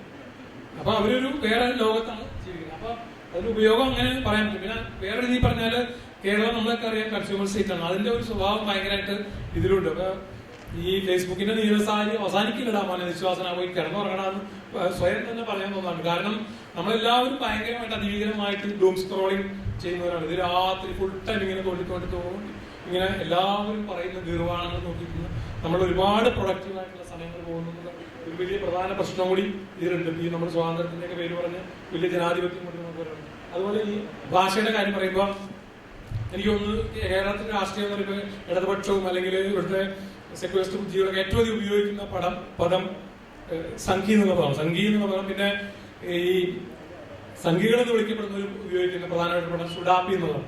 ഇത് നമ്മുടെ ഒരു ഭാഷാ പ്രയോഗത്തിന് അല്ലെങ്കിൽ അഭിസംബോധനയുടെ വളരെ പൊളിറ്റിക്കലി കറക്റ്റായി നിങ്ങളെല്ലാവരും ഈ പൊളിറ്റിക്കൽ കറക്റ്റ്നസ് റീച്ച് ചെയ്യുക. ഇടതുപക്ഷക്കാരാണ് കേരളത്തിൽ ഏറ്റവും അധികം പൊളിറ്റിക്കൽ കറക്റ്റ്നസ് റീച്ച് ചെയ്യുന്നത്. എല്ലാവരും പൊളിറ്റിക്കൽ കറക്റ്റ്നസ് പഠിപ്പിക്കാനായിട്ട് ഈ ഓട്ടോ കെനോകാസ്റ്റിലയുടെ പഴയ കവിതയൊക്കെ പാടി നടത്തുന്ന ഇടതുപക്ഷക്കാർ മനസ്സിലാക്കേണ്ടത് ഇങ്ങനെ ആളുകളെ ഒരു എന്താ പറയാ എന്നേക്കുമായി ഇവരെ സംഘികളോ ബിജെപിക്കാരോ ആക്കുക എന്നതല്ല ഇതിന്റെ ഒരു അടിസ്ഥാനപരമായ സംഭവം. അതിനെ എങ്ങനെ കൺവേർട്ട് ചെയ്ത് കൊടുക്കുക, എങ്ങനെ മാന്യമായ രാഷ്ട്രീയം പറയാന്നുള്ളതാണ്. അല്ലാതെ ആളുകളെ മുദ്ര കുത്തി വേദനിപ്പിച്ചും പരിഹസിച്ചും ഒക്കെ ചെയ്താൽ ഇപ്പോൾ ഈ നമ്മുടെ ഏതോ തമ്പുരാട്ടിക്കെന്നോ പത്മ അവാർഡ് കിട്ടും. ഇവർക്ക് ഒരു വലിയ കേരളത്തിനെ വളരെ ഡിവൈഡ് ചെയ്യുന്ന സംഭവമാണ് ശരിക്കും പറഞ്ഞാൽ. സുരേഷ് ഗോപി വന്നു, അല്ലെങ്കിൽ ഇങ്ങനത്തെ എല്ലാ വിഡ്ഢികളും ദുഷ്ടന്മാരും ഒക്കെ അവരുടെ പുറകെ ഒരുപാട് ആൾക്കാരുണ്ടാവുന്നത് തെളിഞ്ഞ സംഭവമാണ്. ഭാവിയിൽ കൂടുതൽ മോശമാവാന് സാധ്യതയുള്ളൂ. അതൊക്കെ ശബരിമലയിൽ ഇത് കത്തിക്കുകയാണോ ഇല്ലെന്ന് അതൊക്കെ പലപ്പോഴും നോൺ ഇഷ്യൂസ് ആയിട്ട് പോകുന്നതാണ് ശരിക്കും പറഞ്ഞത്. കാരണം ഒരുപാട് വലിയ ആളുകൾ ഇതിന്റെ രാഷ്ട്രീയക്കാർ ഇതൊന്നും അത് മനസ്സിലാക്കാതെ അല്ല ഇതിന്റെ മണ്ടന്മാരായിട്ട് കുറെ കൂടിയിരിക്കുന്നത്. അവർക്ക് താല്പര്യങ്ങളും അവരുടെ എല്ലാം പല പല നിഗൂഢമായ ഒരുപാട് സംഭവങ്ങൾ വരുവായിരുന്നു. അപ്പോൾ ഇതിനെ കുറച്ചുകൂടി സീരിയസ് ആയിട്ട് ഈ വാക്കുകൾ ഉപയോഗിക്കുമ്പോൾ ആളുകളൊക്കെ മുദ്രവെക്കുന്ന രീതിയിൽ അല്ലാത്ത രീതിയിൽ എങ്ങനെ എൻഗേജ് ചെയ്യാം, എങ്ങനെ ആളുകളെ പൊളിറ്റിക്കലി കൺവേർട്ട് ചെയ്യാം, അതാണ് യഥാർത്ഥത്തിലുള്ള പൊളിറ്റിക്കൽ കറക്റ്റ്നസ് എനിക്ക് തോന്നുന്നത്. അപ്പൊ ഇത് മുൻകൂടി ചേർത്ത് പറഞ്ഞു മാത്രമേ ഉള്ളൂ. തനുജിക്ക് എന്തോ പറയാനുണ്ടോ? ഈ പറഞ്ഞ കാര്യങ്ങൾ തന്നെയാണ്. ഈ ഫേസ്ബുക്ക് വഴി തന്നെയാണ് ഞാൻ കൂടുതലും ലിംഗസമത്വം, ലിംഗനീതി, പിന്നെ ഒരുപാട് പൊളിറ്റിക്കൽ ഇൻകറക്റ്റ്നസ് ഉണ്ടായിരുന്നതെല്ലാം മാറ്റിയെടുക്കാൻ എനിക്ക് FB ശരിക്കും പറഞ്ഞാൽ സഹായിച്ചിട്ടുണ്ട്. ഈ വലിയ ഹൈ പ്രൊഫൈലൊന്നും അല്ലാത്തവരുടെ പ്രൊഫൈലിൽ നിന്ന് പോലും ഈ സാധാരണക്കാരായ മനുഷ്യരുടെ അവരുടെ പോസ്റ്റുകളിൽ നിന്ന് പോലും ഒരുപാട് പഠിക്കാൻ പറ്റി. ഈ പലപ്പോഴും ചില ആക്രമണങ്ങളൊക്കെ നേരിട്ടപ്പോൾ അതിൽ നിന്ന് എനിക്കായിരുന്നു കൂടുതൽ പഠിക്കാനുണ്ടായിരുന്നത്. അതുകൊണ്ട് അതെല്ലാം നെഗറ്റീവാണെന്നും പറയാൻ പറ്റില്ല. ചില കാര്യങ്ങളൊക്കെ നമ്മൾ പറയുന്നത് വാക്കുകൾ സൂക്ഷിച്ചുപയോഗിച്ചില്ലെങ്കിൽ ആളുകൾ എങ്ങനെയാണത് പ്രതികരിക്കുന്നത്. പക്ഷെ വളരെ നിസ്സാരമായിട്ട് നേരത്തെ പറഞ്ഞതുപോലെ ചെറിയൊരു തമാശ ഇട്ടാൽ പോലും ചോദ്യങ്ങൾ വരുന്ന ഒരു തലത്തിലോട്ട് കൂടി ഭാഷ ഉപയോഗിക്കാറുണ്ട്. ഒന്നും വേണ്ട, ഉദാഹരണത്തിന് 2 ദിവസം മുമ്പ് ഞാൻ വെറുതെ വെളിയിലോട്ട് നടക്കാൻ പോയപ്പോൾ എൻ്റെ ഒരു നെയ്ബർ ഒരു ലേഡിയെ കണ്ടുമുട്ടി എന്ന് പറഞ്ഞ് ഞങ്ങൾ ഒരുമിച്ചൊരു ഫോട്ടോ ഇട്ടപ്പോൾ നെയ്ബർ ആണെങ്കിൽ അവിചാരിതമായി കണ്ടുമുട്ടി. അതെങ്ങനെ പറയാൻ പറ്റും? ആ ഒരു വാക്കിലൊക്കെ ആളുകൾ ചിലപ്പം അത് പിടിക്കും. അപ്പം അത് ഞാൻ എക്സ്പ്ലെയിൻ ചെയ്തു. അപ്പം നമ്മളൊരു പോസ്റ്റ് ഇടുമ്പോൾ എനിക്ക് തോന്നുന്നു ഇട്ടിട്ട് അങ്ങ് പോകുന്നത് മാന്യത അല്ലാന്ന് എനിക്ക് തോന്നാറുണ്ട്. അതിൻ്റെ അടിയിൽ വരുന്ന പല ചോദ്യങ്ങൾക്കും ഞാൻ കൃത്യമായിട്ട് വിശദീകരിച്ച് ഉത്തരം പറയാറുണ്ട്. അത് ഈ നേരത്തെ പറഞ്ഞതുപോലെ ഒരു ശത്രുത ഉണ്ടാക്കാനല്ല, നമ്മൾ കുറച്ച് മെനക്കെട്ടാലും നമ്മളത് പറയണം എന്ന് തോന്നിയതുകൊണ്ടാണ്. അങ്ങനെ എന്നെ ഒരുപാട് എഡ്യൂക്കേറ്റ് ചെയ്തിട്ടുണ്ട്. പിന്നെ FB എന്ന് പറഞ്ഞാൽ നേരത്തെ പറഞ്ഞ പോലെ ഒരു അമ്മാവൻ അമ്മായി എന്നാണ് ആളുകൾ പറയുന്നത്. നിങ്ങൾ FB ആണോ അതൊരു അമ്മാവൻ ഗ്രൂപ്പാണ് എന്ന് വെച്ചാൽ നിങ്ങളൊക്കെ ഔട്ട്ഡേറ്റഡ് ആണ്. എല്ലാ കുട്ടികളും ഇൻസ്റ്റയിലാണ്. ഇപ്പോഴത്തെ പല കുട്ടികൾക്കും FB അക്കൗണ്ട് പോലും ഇല്ല. അവർ ഇങ്ങനത്തെ ലേഖനങ്ങൾ വായിക്കുന്നില്ല. അവർ മോശക്കാരെന്നല്ല, അവർ വായിക്കുന്നുണ്ട്. അവർ പോയി റെഡിറ്റിലും അങ്ങനെ അല്ലെങ്കിൽ വേറെ പല മാർഗങ്ങളിൽ അവർ സോഷ്യൽ മീഡിയയിൽ തന്നെ വായിക്കുന്നുണ്ട്. പക്ഷെ എനിക്ക് ഒരു കാര്യം പറയാനുള്ളത്, സോഷ്യൽ മീഡിയ നമ്മുടെ സമൂഹത്തിൽ പുറത്തെന്നുള്ളത് പോലെ തന്നെ സോഷ്യൽ മീഡിയയ്ക്കകവും വലിയ ആധിപത്യം നിലനിൽക്കുന്ന ഒരു സ്ഥലമാണ്. അത് നമുക്ക് പറയാതിരിക്കാൻ പറ്റില്ല. സ്ത്രീകൾക്കുള്ള അത്രയും ആക്രമണങ്ങളൊന്നും പുരുഷന്മാരെ എഴുതുമ്പോഴും ഉണ്ടാവുന്നില്ല എന്ന് എനിക്ക് തോന്നിയിട്ടുണ്ട്. ഈ സോഷ്യൽ എന്നൊരു വാക്ക് എങ്ങനെ വന്നു, മീഡിയ എന്ന് വന്നു എന്ന് തോന്നിയപ്പം സത്യമല്ലെങ്കിലും ആണെങ്കിലും എനിക്കറിഞ്ഞൂടാ. ഞാൻ വിചാരിച്ചിട്ടുണ്ട് പണ്ട് വർഷങ്ങൾക്ക് മുമ്പ് എൻ്റെ ചെറുപ്പകാലത്തൊക്കെ ഒരു പുരുഷനെ സോഷ്യൽ എന്ന് പറഞ്ഞാൽ അത് അയാൾക്ക് വലിയൊരു തൊപ്പി ചാർത്തലാണ്, തൂവൽ ചാർത്തലാണ്. അയാളൊരു സോഷ്യൽ എന്ന് പറഞ്ഞാൽ അയാൾ വീട്ടിനകത്ത് മാത്രമുള്ള ഭാര്യയുടെയും പിള്ളേരുടെയും കാര്യം മാത്രം നോക്കുന്ന ആളല്ല, സമൂഹത്തിലുള്ള എല്ലാ കാര്യങ്ങളിലും ഇടപെടുന്ന ആളാണ്, സജീവമായിട്ട് ജീവിക്കുന്ന ആളാണ്. അങ്ങനെയൊക്കെയാണ് സോഷ്യൽ ആയ ഒരു മനുഷ്യൻ, ഒരാണ്. അതേസമയം സോഷ്യലാണ് ആ സ്ത്രീ ഉണ്ടല്ലോ, ഒരു ഭയങ്കര സോഷ്യലാണ് എന്ന് പറയുന്ന ശബ്ദം മാറി, പറയുന്ന ടോൺ മാറി, പറയുന്നതിന്റെ അർത്ഥം മാറി. അവർ എന്തിനും ഏതിനും തയ്യാറായ ഒരു സ്ത്രീ. അങ്ങനെയാണ് ആ കാലത്തൊക്കെ. ഇപ്പൊ അത് ഈ സോഷ്യൽ മീഡിയ കൊണ്ട് തന്നെ കുറച്ച് അതിനൊരു ഇതിപ്പോ ഒരു ഫെമിനിസ്റ്റ് എന്നൊക്കെ പറയുമ്പോൾ ഇതിനകത്ത് നമ്മൾ കേട്ടിട്ടില്ലേ, ഫെമിനിച്ചീനെ പറയുള്ളൂ. അത് ഈ ഫെമിനിസ്റ്റ് എന്താണ്? എത്രയോ പുരുഷന്മാരുണ്ട് ഫെമിനിസ്റ്റ്. അതൊന്നും മനസ്സിലാക്കാതെ ഫെമിനിസ്റ്റുകൾ എന്ന് പറഞ്ഞ് അടച്ചാക്ഷേപിക്കുന്ന, എന്താണ് ഫെമിനിസം എന്ന് പോലും മനസ്സിലാക്കാതെ വന്ന് സംസാരിക്കുന്ന നിരവധി പേരുണ്ട്. അതാ ഒരു തുല്യ ലിംഗ പദവി അതിനെക്കുറിച്ചൊക്കെയുള്ള ഒരു സംസാരം, അല്ലെങ്കിൽ അങ്ങനെയുള്ള എത്ര മനുഷ്യരുടെ എത്ര നാളത്തെ കഠിന പ്രയത്നം കൊണ്ടാണ് നമ്മളൊക്കെ ഇന്ന് ഒരു സ്റ്റേജിൽ വന്ന് ഇരിക്കുന്നത്, അല്ലെങ്കിൽ 2 പേരോട് പുറത്തിറങ്ങി സംസാരിക്കുന്നത് എന്നൊന്നും മനസ്സിലാക്കാതെ ഈ ഫെമിനിസ്റ്റ് തള്ളകൾ എന്ന് പറയുന്ന നിരവധി മനുഷ്യരുണ്ട്. ഇങ്ങനെ ധാരാളം പ്രശ്നങ്ങൾ ഇതിനകത്തുണ്ട്. അത് നമ്മൾ ഓരോന്നും മുന്നിൽ വരുന്നതനുസരിച്ച് അതിനെ കറക്റ്റ് ചെയ്ത് നമ്മൾ മുന്നോട്ട് പോകുക എന്ന് മാത്രമേ നിവൃത്തിയുള്ളൂ എന്ന് കൂടി എനിക്ക് പറയാൻ തോന്നുന്നു. അധ്യക്ഷന്റെ അനുവാദം ഉണ്ടെങ്കിലും മൈക്ക് എടുക്കാൻ പാടുള്ളൂ. എടുക്കാം. ഇവിടെ രാംമോഹൻ പറഞ്ഞതാണ് പ്രശ്നം. ഈ സാമൂഹ്യ മാധ്യമങ്ങളെ എങ്ങനെ ഒരു കോൺസെൻട്രൈസേഷൻ, ഒരു ക്രിയാത്മകമായ ബോധവൽക്കരണത്തിൻ്റെ മണ്ഡലമാക്കി മാറ്റാം. അപ്പോൾ വളരെ അതീശത്വമുള്ള ആശയങ്ങൾ ഇവിടെ തനൂജ സൂചിപ്പിച്ചതുപോലെ തന്നെ എന്താണ്, അത് സ്ത്രീ വിരുദ്ധമാണ്, ദളിത് വിരുദ്ധമാണ്, മാർക്സിസ്റ്റ് വിരുദ്ധമാണ്. അത് എല്ലാ പുരോഗമന ആശയങ്ങൾക്കും എതിരായിട്ടുള്ളതാണ്. ഇപ്പോൾ സംഘപരിവാറിൻ്റെ ഒരു ഹെജിമണി, അത് ഹിന്ദുത്വത്തിൻ്റെ ഹെജിമണിയാണ്. ആ ഹിന്ദുത്വം ബ്രാഹ്മണിക്കരായ മൂല്യങ്ങളുടെ ഒരു പുനഃസ്ഥാപനത്തിന് വേണ്ടിയാണ് ശ്രമിക്കുന്നത്. അത്തരമൊരു കാലഘട്ടത്തിൽ എന്താണ്, അവർ അനഭിമതം എന്ന് കാണുന്ന എല്ലാത്തിനെയും വെറുക്കാനുള്ള ക്ഷുദ്രവികാരമുണർത്തുന്ന ഒരഭിപ്രായ രൂപീകരണമാണ് നടത്തുന്നത്. അത് സോഷ്യൽ മീഡിയയിൽ മാത്രമല്ല, നമ്മുടെ പഴയ ബാർബർ ഷാപ്പുകൾ, നമ്മുടെ കവലകൾ, നമ്മുടെ ബസ്സുകളിൽ, ഓട്ടോറിക്ഷകളിൽ ഒക്കെ നിങ്ങൾ തിരുവനന്തപുരത്ത് തമ്പാനൂരിന്ന് MLA ക്വാർട്ടേഴ്സിലേക്ക് എന്ന് പറയുമ്പോൾ സാർ എവിടെയാ എന്താ എന്ന് ചോദിച്ചിട്ട് അവർ നേരെ എന്തായാലും ഒന്നുകിൽ പിണറായി വിജയനായിട്ട് 2 ദൂഷ്യപ്പെടും. അപ്പം നമ്മൾ അവരോട് കാര്യങ്ങളൊക്കെ വസ്തുക്കളൊക്കെ വിശദീകരിച്ച് കൊടുക്കുമ്പോൾ അവർ കാര്യങ്ങളൊക്കെ ഒരു അങ്ങനെയല്ലല്ലോ ഞങ്ങൾ മനസ്സിലാക്കിയെന്ന്. ഇങ്ങനെ ഓട്ടോറിക്ഷക്കാരെയൊക്കെ ഇങ്ങനെ കോർഡിനേറ്റ് ചെയ്ത് വളരെ കൃത്യമായ ഒരു ക്ഷുദ്ര വികാരം ഇടതുപക്ഷത്തിനും പുരോഗമന പ്രസ്ഥാനങ്ങൾക്കും സ്ത്രീ വിമോചനവാദികൾക്കും മതനിരപേക്ഷവാദികൾക്കും മുസ്ലിങ്ങൾക്കും ഒക്കെ എതിരായി രൂപപ്പെടുത്താൻ ആവശ്യമായ ആസൂത്രിതമായ ഒരു പ്രത്യയശാസ്ത്ര സംഘാടക പ്രവർത്തനം കേരളത്തിൽ വളരെ ശക്തമായി നടക്കുന്നുണ്ട്. അതിനെ കുറച്ച് കണ്ടില്ല, കോടിക്കണക്കിന് രൂപ ചെലവിട്ടുകൊണ്ടാണ്. ഇപ്പോൾ ഇവിടെ രാംമോഹൻ ഗൂഢാലോചന എന്നൊക്കെ പറഞ്ഞു. ഞാനൊരു കോൺസ്പിറസി സിദ്ധാന്തം പറയണമെന്ന് വിചാരിച്ചതാണ്. പക്ഷെ നിങ്ങൾ മനസ്സിലാക്കണം, അറോൺ ബെർമൻ എന്ന് പറയുന്നത് CIA അനലിറ്റിക്കൽ ഓഫീസറായിട്ട് ദീർഘകാലം ജോലി ചെയ്തവരാണ്. അദ്ദേഹം ഇപ്പോൾ ഫേസ്ബുക്കിൻ്റെ അനലിറ്റിക്കൽ മാനേജറാണ്. ഇപ്പോൾ കഴിഞ്ഞ ഈ പലസ്തീൻ പ്രശ്നത്തിന് ശേഷം എൻ്റെ ഫേസ്ബുക്ക് പോസ്റ്റ് അത് ഭയങ്കരമായിട്ട് റിസ്ട്രിക്ട് ചെയ്യപ്പെടുന്നതാണ്. അത് പെൻറ്റഗണിലുള്ള ചില ഉദ്യോഗസ്ഥകൾ വന്ന് ലൈക്ക് ചെയ്യും, അവർ അഭിപ്രായം എഴുതാറില്ല. പെൻറ്റഗണിൽ ജോലി ചെയ്യുന്നത് അപ്പം ഞാൻ അവരുടെ പ്രൊഫൈലൊക്കെ നോക്കുമ്പോൾ പെൻറ്റഗണിലെ ഉദ്യോഗസ്ഥരുണ്ട്. പെൻറ്റഗണിലെ വാർ കോളേജിലെ അധ്യാപകർ എൻ്റെ ഫേസ്ബുക്ക്, ഞാൻ മലയാളത്തിൽ എഴുതുന്നതാണ്, ഇന്ത്യയിൽ എഴുതാറില്ല, പക്ഷെ മലയാളം പോലും എന്താണ് അവർ കവർ ചെയ്യുന്നത്. അപ്പോൾ അതിൻ്റെ ഒരു അന്വേഷണം നമുക്ക് മനസ്സിലാക്കാൻ കഴിഞ്ഞത് ഇപ്പോൾ CIA ഒരുപാട് ഉദ്യോഗസ്ഥന്മാരെ എന്താണ് ഈ സുക്കറാറ്റ്നൻ നിയോഗിച്ചിരിക്കുകയാണ്. എന്തിനു വേണ്ടിയാണ്? ആഗോള മൂലധന വ്യവസ്ഥക്കെതിരായി 2008 പ്രതിസന്ധിക്കെതിരായിട്ട് ഉയർന്നു വരുന്ന എല്ലാ അധിനിവേശ വിരുദ്ധ പോരാട്ടങ്ങളെയും ഈ ഇത്തരം പലസ്തീൻ പോലുള്ള അടിച്ചമർത്തപ്പെട്ട ജനസമൂഹങ്ങളുടെ പക്ഷം പിടിക്കുന്ന എല്ലാ പ്രസ്ഥാനങ്ങളെയും എന്താണ് അപകീർത്തിപ്പെടുത്തുക എന്നാണ്. അതിനെ വലിയ രീതിയിൽ എന്താണ് ജനങ്ങൾക്കിടയിൽ വളരെ ഒരു കുറ്റവാളികളുടെ സംഘമായിട്ട്, രാജ്യദ്രോഹികളുടെ സംഘമായിട്ട്, ഇന്ത്യൻ സാഹചര്യത്തിലാണെങ്കിൽ നമ്മൾ രാജ്യദ്രോഹികളുടെ സംഘമാക്കി മാറ്റുക എന്ന പ്രചരണമാണ് നടത്തുന്നത്. അതേസമയം സോഷ്യൽ മീഡിയയുടെ ഉപയോഗം നോക്കുമ്പോൾ നമ്മൾ വളരെ സമാധാനപരമായി ഇരുന്നിട്ട് ഇതൊന്നും ചർച്ച ചെയ്തിട്ട് കാര്യമില്ല. അതിൻ്റെ ഇൻ്റർനെറ്റിലെ സെർച്ച് എഞ്ചിൻ ഏറ്റവും കൂടുതൽ സഞ്ചരിക്കുന്നത് എങ്ങോട്ടാണെന്ന് അറിയോ? പോർണോ സൈറ്റുകളിലേക്കാണ്. ഒരുതരം അന്തസാരശൂന്യമായ ജീവിതാനന്ദങ്ങളിലേക്കും വളരെ കുറ്റകരമായ ലൈംഗിക ആസ്വാദനത്തിലേക്കുമൊക്കെ ഒരു തലമുറയാക്കെ നയിക്കുന്നത് അരാഷ്ട്രീയവൽക്കരണത്തിലേക്കാണ്. അങ്ങനെ അരാഷ്ട്രീയവൽക്കരിക്കപ്പെട്ട ആളുകൾ ഏറ്റവും വലിയ ഭീകര രാഷ്ട്രീയം, വംശീയ രാഷ്ട്രീയം, അതിൻ്റെ അനുയായികളായി മാറുന്ന ഒരു ലോകത്തിലാണ്, ഒരു രാജ്യത്താണ് നമ്മൾ ജീവിക്കുന്നത്. അങ്ങനെയുള്ള ഒരു സന്ദർഭത്തിൽ ഈ കമ്മ്യൂണിസ്റ്റുകാർ പാർലമെന്റിനെ കൊണ്ട് പറയുന്നത് ബൂർഷ്വാസിയുടെ സർവാധിപത്യം തന്നെയാണ്. പക്ഷേ അതിലിടപെട്ടെന്താണ് തൊഴിലാളി വർഗത്തിനും ജനങ്ങൾക്കും അനുകൂലമായിട്ട് അതിനെ ഉപയോഗപ്പെടുത്താൻ കഴിയുമോ? അതാണ് ശ്രമകരമായ ഒരു പരിശ്രമമായിട്ട്, ശ്രമകരമായ ഒരു പരീക്ഷണമായിട്ട് ഇടതുപക്ഷത്തിൻ്റെ ജനാധിപത്യവാദികളുടെ മുമ്പിലുള്ളത്. അത് ജനാധിപത്യവാദികൾ എന്ന് നമ്മൾ സാമാന്യമായി പറയുമ്പോൾ ഇന്ത്യയുടെ സാഹചര്യത്തിൽ അത് ദളിതരാകാം, ന്യൂനപക്ഷങ്ങളാകാം, സ്ത്രീകളാകാം, മറ്റ് രീതിയിലുള്ള വംശീയ വിഭാഗങ്ങളെല്ലാം, ഇവരെല്ലാം തന്നെ ഇപ്പോൾ നമുക്ക് എല്ലാവർക്കും അറിയാമല്ലോ മണിപ്പൂർ സംഭവം ഏറ്റവും കൂടുതൽ ആശയമണ്ഡലത്തിൽ ചർച്ച ചെയ്യപ്പെട്ടൊരു സംഭവമാണ് കേരളം. ആ മണിപ്പൂരുമായി ബന്ധപ്പെട്ടുകൊണ്ട് ഇവിടെ നടക്കുന്ന ചർച്ച എന്താണ്? മണിപ്പൂർ നമ്മളെല്ലാവരും ഇന്ത്യയിലെ ഈ 7 സഹോദരിമാർ എന്നൊക്കെ പറയുന്ന ഈ പർവ്വത സംസ്ഥാനങ്ങളുടെ, ഈ അതിർത്തി സംസ്ഥാനങ്ങളുടെ ചരിത്രം ഒക്കെ സാമാന്യമായി പഠിച്ച ആളുകളായിരിക്കുമല്ലോ. ഈ അതിർത്തി പ്രദേശങ്ങൾ ഹിന്ദു പുരാണം അനുസരിച്ച് ശ്രീരാമേട്ട ആ ഇന്ത്യയിൽ ഹിന്ദുക്കൾക്കിനി ആകെ അവശേഷിക്കുന്ന ധർമ്മസ്ഥാനങ്ങളാണ്. ആ ധർമ്മസ്ഥാനങ്ങൾ പിടിച്ചെടുക്കാനാണ് പോലും മെയ്തി ലിപു യുദ്ധം നടത്തുന്നത്.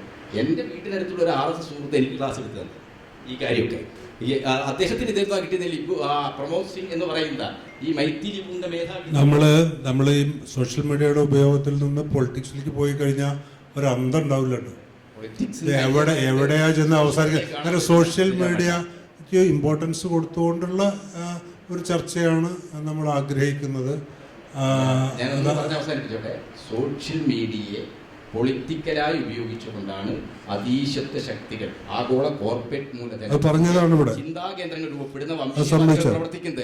അതിനെ മാറ്റി നിർത്തിക്കൊണ്ട് നമ്മൾ എന്താണ് മന്തിയിൽ ഈ ചർച്ച ഒതുങ്ങി. അതാണ് മന്തിയിൽ ഒതുങ്ങിയില്ല, മന്തിയിൽ തുടങ്ങുക ചെയ്തത് ദിനേശാണ്.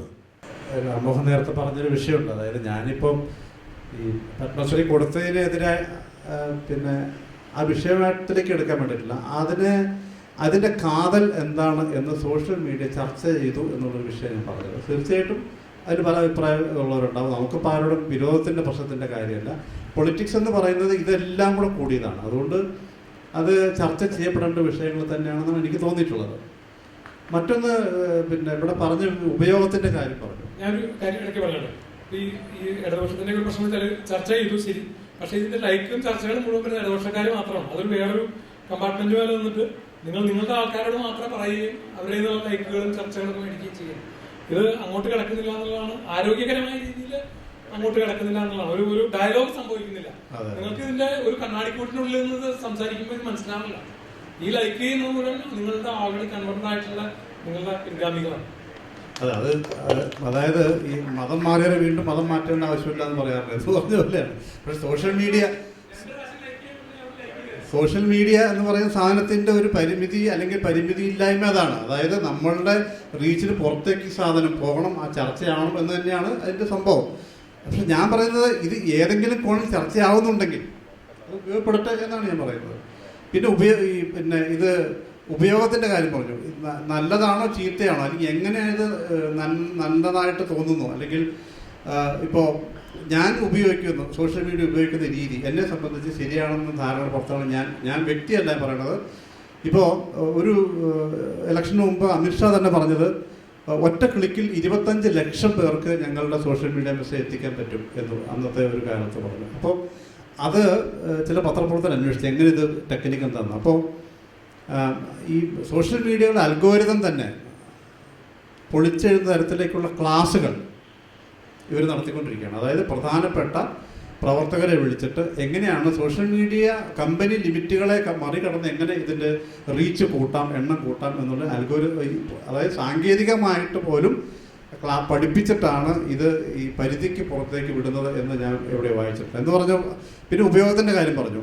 ഇപ്പോൾ UP-ൽ പിന്നെ ഈ നമ്മൾ പറയാറുണ്ടല്ലോ ആൾക്കൂട്ട കൊലകൾ, ബീഫ് കൊണ്ടുപോയി അല്ലെങ്കിൽ പശുവിനെ കൊണ്ടുപോയി എന്ന് പറഞ്ഞിട്ടുള്ള ആളുകളെ കൊല്ലുന്ന സംഭവങ്ങൾ അനവധി ഉണ്ടായിക്കൊണ്ടിരുന്നു. ഒരു ഘട്ടത്തിൽ നിരന്തരം കൊല്ലപ്പെട്ടിരുന്നു. പിന്നീട് അത് കുറച്ച് കുറഞ്ഞ് വീണ്ടും വന്നിട്ടുണ്ട്. അപ്പോൾ അതിനെക്കുറിച്ച് പഠിച്ചപ്പോൾ അവർ പറയുന്നത് ഒരു ചെക്ക് പോസ്റ്റിൽ ഒരു വിഭാഗം നിന്നിട്ട് ഇത് ഐഡൻറ്റിഫൈ ചെയ്യും. ഈ ചെക്ക് പോസ്റ്റിലൂടെ പോകുന്ന വണ്ടികൾ, മനുഷ്യർ, ഇവരിൽ ഏതിലാണ് കന്നുകാലികളുള്ളത്, ഏതിലാണ് ഇറച്ചി ഉള്ളത്, അല്ലെങ്കിൽ ആരെയാണ് നമുക്ക് നോട്ടിടേണ്ടത് എന്ന് ഐഡൻറ്റിഫൈ ചെയ്ത് വണ്ടി നമ്പർ സഹിതം അടുത്ത ഗ്രൂപ്പ്, അതായത് അടുത്ത ചെക്ക് പോസ്റ്റ് നിൽക്കുന്ന ഗ്രൂപ്പിലേക്ക് ഈ ചിത്രം സഹിതം അങ്ങോട്ട് വിടും. അവർ കൃത്യമായി പ്ലാൻ ചെയ്യും എവിടെ വെച്ച് ഈ വണ്ടി ഇടിച്ച് വീഴ്ത്തി ഇവനെ ശരിപ്പെടുത്തണമെന്ന് കൃത്യമായി പ്ലാൻ ചെയ്യും. അപ്പോൾ അവരെ സംബന്ധിച്ച് ആ സോഷ്യൽ മീഡിയ ഉപയോഗം ശരിയാണ്. കാരണം അവരുടെ ലക്ഷ്യം എന്താ? ഇത്ര ആളുകളെ പിടിക്കുക, ഇത്ര ആളുകളെ ശരിപ്പെടുത്തുക എന്നുള്ളതാണ് അവരുടെ ലക്ഷ്യം. അതുകൊണ്ട് അവർ പഠിപ്പിച്ചിട്ടുള്ളത് ഞങ്ങളുടെ ഉപയോഗം ശരിയാണ് എന്നാണ്. അപ്പോൾ ഇതിൻ്റെ ശരിതെറ്റുകളെ സംബന്ധിച്ച് വളരെ രൂക്ഷമായ ചർച്ച നടക്കേണ്ടതുണ്ട്. ആൾക്കൂട്ട കൊല സംബന്ധിച്ച് ഗംഭീരമായ ചർച്ച ഇന്ത്യ നടത്തുന്നുണ്ട്. പക്ഷേ അതിന് കാര്യമായ ഇലക്ഷൻ സമയത്ത് തീർച്ചയായിട്ടും ഇപ്പോൾ ഈ വർഗീയമായി ചേരിതിരിവ് ആവശ്യമുള്ള സമയത്ത് അതെങ്ങനെ ഉപയോഗപ്പെടുത്താമെന്ന് കൃത്യമായി അവർ നടത്തുന്നുമുണ്ട്. അതുപോലെ തന്നെയാണ് ഈ ഇപ്പം നേരത്തെ ഇവിടെ സ്ത്രീകളുടെ പ്രശ്നങ്ങൾ പറഞ്ഞു. ചെറുപ്പക്കാരികളായിട്ടുള്ള ആളുകൾ, അവർക്ക് ഒരുപാട് വ്യക്തിഗതമായ അനുഭവങ്ങൾ തുറന്നു പറയാൻ ഈ സോഷ്യൽ മീഡിയ വല്ലാതെ ഉപയോഗിച്ചിട്ടുണ്ട്, ഇപ്പോഴും ഉപയോഗപ്പെടുത്തുന്നുണ്ട്. ഈ അടുത്ത കാലത്ത് ഒരു വീഡിയോ വൈറലായല്ലോ. ഒരു നടി പറഞ്ഞത് അവർ ഇങ്ങനെ ഒരു വേദിയിലിരിക്കുമ്പോൾ അവർക്ക് ആർത്തവ സമയമായിരുന്നു, അവർക്ക് എല്ലാ പ്രിക്കോഷൻ എടുത്തിട്ട് വന്നിരുന്നു. പക്ഷേ വേദിയിലിരുന്നപ്പോൾ ചില ബുദ്ധിമുട്ടുകളുണ്ടായി, ചില ബ്ലഡ് സ്റ്റെയിൻസ് വന്നു. അവരാകെ പകച്ചുപോയി ആദ്യത്തെ ഒരു സെക്കൻഡിൽ അതറിഞ്ഞു. പിന്നീട് അവർക്ക് മനസ്സിലായി ഇത് വലിയ സംഭവമൊന്നുമല്ല, ഇതെല്ലാവർക്കും ഉള്ള സംഭവം തന്നെ. അതുകൊണ്ട് ഞാൻ ഒരു ചമ്മലും കൂടാതെ എഴുന്നേറ്റ് നിന്ന് സംസാരിച്ചിട്ട് ഞാൻ പോകുന്നു എന്ന് ഒരു അനുഭവം പറയുന്നത് ഞാൻ കേട്ടിട്ടുണ്ട്. അപ്പോൾ ഇങ്ങനെയുള്ള അനുഭവങ്ങളെക്കുറിച്ച് പറയാൻ, ആ അനുഭവങ്ങളിൽ നിന്ന് കൂടുതൽ പേരെ പഠിപ്പിക്കാനൊക്കെ ഈ സോഷ്യൽ മീഡിയ വലിയ ഉപയോഗം ചെയ്യുന്നുണ്ട്. വാർത്തകളുമായി ബന്ധപ്പെട്ട് യഥാർത്ഥ സത്യസന്ധ അല്ലെങ്കിൽ എന്താണ് സംഭവിച്ചത് എന്ന് അറിയിക്കാൻ ഉത്തരവാദപ്പെട്ട മാധ്യമങ്ങൾ അത് പറയാതിരിക്കുമ്പോൾ ഇങ്ങനെയാണ് നടന്നത് എന്ന് പറയുന്ന ഒരു സ്വഭാവം സോഷ്യൽ മീഡിയയ്ക്ക് ഒരു ഭാഗത്ത് വന്നിട്ടുണ്ട്. അത് കുറേ കാര്യങ്ങളെങ്കിലും പുറത്ത് കൊണ്ടുവന്നിട്ടുമുണ്ട്. ഇപ്പോൾ സ്വിസ് റിപ്പോർട്ട് എന്ന് പറയുന്ന ഒരു പഠനത്തിൽ കണ്ടത് ലോകത്തുള്ള വാർത്താ മാധ്യമങ്ങളിൽ 85% വാർത്തകളും റിപ്പോർട്ട് ചെയ്യുന്നത് നേരിട്ടല്ല എന്നാണ്. അതായത് നമ്മൾ റിപ്പോർട്ടർമാർ നേരിട്ട് കണ്ടിട്ടോ കേട്ടിട്ടോ അല്ല റിപ്പോർട്ട് ചെയ്യുന്നത്, വേറെ ഒരാൾ റിപ്പോർട്ട് ചെയ്തത് കോപ്പി ചെയ്യാണ് 85% വാർത്തകൾ. ഈ 85% വാർത്ത കൊടുക്കുന്ന ആരാണ്? 3 ഏജൻസികളാണ്. AFP, AP, Reuters. ഇങ്ങനെ 3 ഏജൻസികളാണ് ലോകത്തുള്ള വാർത്താ മാധ്യമങ്ങൾക്ക് വാർത്ത കൊടുക്കുന്നത്. ഇവരുടെ താല്പര്യം എന്താ? ഇപ്പോൾ ആ റിപ്പോർട്ടിൽ തന്നെ പറയുന്നത് BBC-യെക്കുറിച്ച്, BBC ഒരു കാലത്ത് ഞങ്ങളൊക്കെ ജേർണലിസം പഠിപ്പിക്കുന്ന കാലത്ത് പറഞ്ഞിട്ടുള്ള ഏറ്റവും വിശ്വസനീയമായ മാധ്യമങ്ങളിലൊന്നാണ് എന്നാണ്. പക്ഷേ ആ BBC ചെയ്യുന്നത് എന്താണ്? ഇപ്പോൾ നേരത്തെ ഇവിടെ പാലസ്തീനെ കുറിച്ച് പറഞ്ഞു. ഗാസ, ഇസ്രായേലിൽ ബോംബിട്ട സംഭവം നമ്മൾ ഒരു സെക്കൻഡ് കൊണ്ട് ലോകത്ത് മൊത്തം ഗാസ ബോംബ് വർഷിച്ചു ഇസ്രായേൽ എന്ന് പറഞ്ഞിട്ട് വലിയ വാർത്തയായിരുന്നു. നമ്മളൊക്കെ ഞെട്ടിപ്പോയി. ഇത്ര രാവിലെ തന്നെ ഞെട്ടിക്കുന്ന വാർത്തയാണ് ഇസ്രായേൽ ബോംബിട്ട് ഗാസ എന്നുള്ളത്. വാസ്തവത്തിൽ എത്രയോ മാസങ്ങളും വർഷങ്ങളുമായിട്ട് പലസ്തീനിൽ ഗാസ പ്രദേശത്തും എത്രയോ ബോംബുകൾ വർഷിക്കുന്നുണ്ട്, എത്ര ഉപരോധം ഏർപ്പെടുത്തുന്നുണ്ട്, എത്രയോ ഉപരോധം ഏർപ്പെടുത്തി ഭക്ഷണം, വസ്ത്രം, വെള്ളം, മറ്റെല്ലാം, മരുന്ന് എല്ലാം നിരോധിച്ച് അവരെ കട്ടപ്പെടുത്തുന്നുണ്ട്. അല്ലെങ്കിൽ അവരെ മനുഷ്യന്മാർ പോലുമായി പരിഗണിക്കാത്ത രീതിയിൽ പീഡിപ്പിച്ചിട്ട് നമ്മളാരും അതിൻ്റെ പ്രാധാന്യത്തെക്കുറിച്ച് അറിഞ്ഞിട്ടില്ല. അതിൻ്റെ വാർത്താ പ്രാധാന്യം നമുക്ക് മനസ്സിലായിട്ടില്ല. തിരിച്ചൊരു ബോംബിട്ടപ്പോൾ അത് വലിയ സംഭവമായി മാറുന്നു. അതാണ് ഏറ്റവും വലിയ അക്രമം എന്ന് വരുത്തി തീർക്കുന്നു. അപ്പോൾ ഈ സ്വിസ് റിപ്പോർട്ട് പറയുന്നത് നാറ്റോയ്ക്കും US-നും അനുകൂലമല്ലാത്ത ഏതെങ്കിലും റിപ്പോർട്ട് എവിടെയെങ്കിലും പോകുന്നുണ്ടെങ്കിൽ ഏജൻസികൾ വഴി അത് തടയപ്പെടുന്നതാണ്. എങ്ങനെ തടയപ്പെടും? പെൻറ്റഗൺ മാത്രം 27,000 റിപ്പോർട്ടർമാരെയാണ് ലോകത്തിൻ്റെ നാനാഭാഗത്ത് വിന്യസിച്ചിട്ടുള്ളത്. പെൻറ്റഗൺ മാത്രം. ഈ പെൻറ്റഗൺ റിപ്പോർട്ടർമാർ റിപ്പോർട്ട് ചെയ്യുന്നത് പെൻറ്റഗണിന് വേണ്ടി മാത്രമല്ല, ഈ ഏജൻസികൾക്ക് കൂടി സഹായമുണ്ട്. അതായത് ഒരു റിപ്പോർട്ടർ ഒരു പ്രസ് റിലീസിൽ ഈ US നാറ്റോ താല്പര്യത്തിന് വിരുദ്ധമായി എന്തോ ഒരു വാർത്ത കൊടുത്തു എന്ന പേരിൽ അവൻ്റെ ജീവന് വരെ ഭീഷണി ഉണ്ടായിരുന്നാണ് റിപ്പോർട്ട് പറഞ്ഞത്. ശശികുമാർ സാർ ഈ അടുത്ത കാലത്ത് ക്ലാസ്സിൽ പറഞ്ഞ കാര്യങ്ങളാണ് ഇതൊക്കെ. അപ്പോൾ വാർത്ത ഉത്ഭവിക്കുന്ന സ്ഥലത്ത് നിന്ന് തന്നെ അതിൻ്റെ സ്വഭാവം നിശ്ചയിച്ച് ഇതേത് ദിശയിലേക്ക് പോകണം, എങ്ങനെയാണ് ഈ വാർത്ത പ്ലാൻ ചെയ്യേണ്ടതെന്ന് കൃത്യമായി ഈ ഏജൻസികൾ ചെയ്യുകയും ആ ഏജൻസികളെ മാത്രം ആശ്രയിച്ച് മറ്റെല്ലാ മാധ്യമങ്ങളും അത് അതേപോലെ പകർത്തുകയും ചെയ്യുന്നതിൻ്റെ താല്പര്യം മറ്റൊന്നുമല്ല. സത്യം പറയുക, ഉണ്ടായ സംഭവം പറയുക എന്നുള്ളതല്ല. താല്പര്യങ്ങളുടെ അടിസ്ഥാനത്തിൽ ഒരു കാര്യത്തെക്കുറിച്ച് നിങ്ങളെ ബോധിപ്പിക്കുക എന്നുള്ളത് മാത്രമാണ്.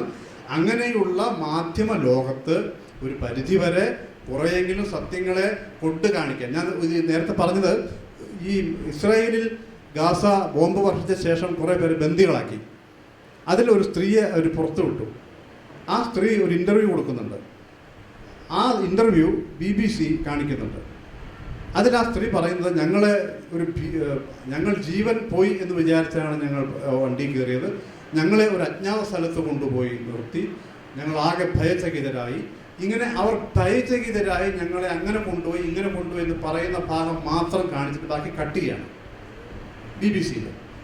ഇതിൻ്റെ ബാക്കി ഉൾപ്പെടെ മുഴുവൻ ഭാഗവും അൽ ജസീറ ലൈവ് ചെയ്യാണ്. അതായത് ഞങ്ങളെ കൊണ്ടുപോയി ഭീകരമായ അവസ്ഥയായിരുന്നു എങ്കിലും ഞങ്ങൾക്ക് ഒരു ഭക്ഷണം തന്നു, ഞങ്ങളെ ഒരു മുറിയിൽ പാർപ്പിച്ചു, നിങ്ങളെ ഞങ്ങൾ ഉപദ്രവിക്കില്ല എന്ന ഉറപ്പ് നൽകി എന്ന് പറഞ്ഞ ഭാഗം കട്ട് ചെയ്ത് മാറ്റി. ഭീതിതമായ ഭാഗം മാത്രം ഒരു ഭാഗത്ത് വരുത്തുകയും മറ്റേ ഭാഗം തമസ്കരിക്കുകയും ചെയ്തു. ഈ രണ്ട് ഭാഗവും ചേർത്ത് BBC-യുടെയും അൽ ജസീറയുടെയും വീഡിയോകൾ ചേർത്ത് വെച്ചിട്ട് സോഷ്യൽ മീഡിയയിൽ വലിയ തോതിൽ അത് വൈറലായിരുന്നു. അപ്പോൾ ഈ രണ്ട് ഭാഗവും പറയാൻ വേണ്ടിയിട്ട് എത്രയെങ്കിലും കാലം സോഷ്യൽ മീഡിയയ്ക്ക് കഴിയുന്നുണ്ടോ അത്രയും കാലം അത് ഉപയോഗപ്പെടുത്തണം എന്ന് തന്നെയാണ് ഇത് സംബന്ധിച്ച് പറയാനുള്ളത്. മറ്റു കാര്യങ്ങൾ വല്ലതും ഉണ്ടെങ്കിൽ പിന്നീട് പറയാം. ഇനി നമുക്ക് സമയം 10 മിനിറ്റ് മാത്രമേ ബാക്കിയുള്ളൂ. അപ്പം സദസ്സിൽ നിന്ന് ആൾക്കാർക്ക് എന്തെങ്കിലും ഇതിൽ ഇൻ്റർഫിയർ ചെയ്തിട്ട് എന്തെങ്കിലും അഭിപ്രായങ്ങൾ പറയാനുണ്ടെങ്കിൽ അത് ആരോടാണ് ഉദ്ദേശിക്കുന്നത് പറയാനുണ്ടെങ്കിൽ പറയാം. ഒരു കാര്യത്തെപ്പറ്റി വേണ്ടത്ര ഇവിടെ പരാമർശിക്കപ്പെട്ടിട്ടില്ല എന്ന് തോന്നുന്നു. കാരണം സോഷ്യൽ മീഡിയ ഡെവലപ്പ് ചെയ്തിട്ടുള്ള ഒരു ഭാഷാ സംസ്കാരം അതൊരു വലിയ വിഷയമാണെന്ന് തോന്നുന്നു. തൽക്കാലമായിട്ടെങ്കിലും നമ്മൾക്ക് ഈ ചോദ്യചിഹ്നം, ആശ്ചര്യചിഹ്നം, കുത്ത്, കോമ ഇങ്ങനെയൊക്കെയുള്ള സംഗതികൾ മാത്രമാണ് അക്ഷരങ്ങൾക്ക് പുറമേ ഭാഷയിൽ ഉണ്ടായിരുന്നുള്ളൂ. അപ്പോൾ അതിൽ നിന്ന് ഈ ഇമോജികളുടെ ലോകത്തിലേക്ക് വന്നു, അതുപോലെ സ്റ്റിക്കറുകളുടെ ലോകത്തിലേക്ക് വന്നു. ഇതൊക്കെ ഇല്ലാണ്ട് ഇപ്പോൾ ഈ ഇമോജി ഒന്നും ഇല്ലാതെ എഴുതാൻ പറ്റില്ല എന്നുള്ള നിലയ്ക്ക് നമ്മുടെ ഈ എഴുത്ത് ഭാഷയിൽ വ്യത്യാസം വന്നിട്ടുണ്ട്. അതുപോലെ തന്നെ നമ്മളെ ഈ ഇതിന് കൂടുതൽ എഴുതിയിട്ട് നമ്മളുടെ ഹാൻഡ് റൈറ്റിംഗ് മുതലായിട്ടുള്ള സംഭവങ്ങൾ, കയ്യെഴുത്ത് വളരെ ശോഷിച്ചു പോയിട്ടുണ്ട്. കാരണം അധികം നമ്മൾ ടൈപ്പ് ചെയ്യുക അല്ലെങ്കിൽ അതിലെഴുതുക എന്നുള്ള നിലക്കാണ് വന്നിട്ടുള്ളത്. പിന്നെ ഈ ഭാഷയിൽ ഉപയോഗിക്കുന്ന ഈ വാക്കുകൾ, ഇപ്പോൾ കുട്ടികൾ, സ്ത്രീകൾ, ഇവർക്കൊക്കെ പ്രത്യേക തരത്തിലുള്ള ഭാഷ ഡെവലപ്പ് ചെയ്യുകയും അത് സോഷ്യൽ മീഡിയ അംഗീകരിക്കുകയും ചെയ്തിട്ടുണ്ട്. അബ്രിവേഷൻസ് കൂടുന്നു. OMG എന്നൊക്കെ പറഞ്ഞാൽ ഓ മൈ ഗോഡ് എന്നൊക്കെ നമ്മൾ മനസ്സിലാക്കിക്കൊള്ളണം. അങ്ങനെ എല്ലാത്തിനും അതിൻ്റേതായിട്ടുള്ള അബ്രിവേഷൻസും സ്റ്റിക്കറുകളും വരെ ഉണ്ട്. അപ്പോൾ ഇത് എങ്ങനെയാണ് നമ്മുടെ ഒരു ഭാഷയെ ഇത് മുന്നോട്ട് കൊണ്ടുപോവുകയാണോ, അല്ലെങ്കിൽ ഇനി എന്തായിരിക്കും അതിൻ്റെ ഒരു പരിണത ഫലം എന്നുള്ളതിനെ കൂടി നമുക്ക് ചർച്ച ചെയ്യാമെന്ന് തോന്നുന്നു. ആരെങ്കിലും എന്തെങ്കിലും കാര്യങ്ങൾ ഇവിടെ ഈ ചർച്ചയിൽ പങ്കെടുത്ത് ചോദിക്കാനുണ്ടെങ്കിൽ സദസ്സിൽ നിന്ന് ഓരോരുത്തരായിട്ട് ചോദിക്കാം. പെട്ടെന്ന് ചോദിച്ചാൽ എന്നോടൊന്നും ചോദിക്കണ്ട കേട്ടോ, ഞാനിതിൽ അഭിപ്രായങ്ങളൊന്നും പറഞ്ഞിട്ടുള്ള ആൾക്കാരല്ല, ഇവർ പറഞ്ഞിട്ടുള്ള ആൾക്കാരോടൊക്കെ ചോദിച്ചാൽ ആരോടാ? രാമോഹനോട്. സാറേ, ഒരു 2-3 ടെക് ഭീമന്മാർ നയിക്കുന്ന സോഷ്യൽ മീഡിയ കഴിഞ്ഞ ഒരു 15 വർഷത്തെ ഡേറ്റ എടുത്തിട്ട് ഒരു വേൾഡ് ഇൻഫർമേഷൻ ആർക്കൈവ് ഉണ്ടാക്കിയിട്ട് ഒരു 25 വർഷം കഴിഞ്ഞ് വിൽക്കാനായിട്ട് ശേഖരിച്ചുകൊണ്ടിരിക്കുന്നു എന്നാണ് അറിയുന്നത്.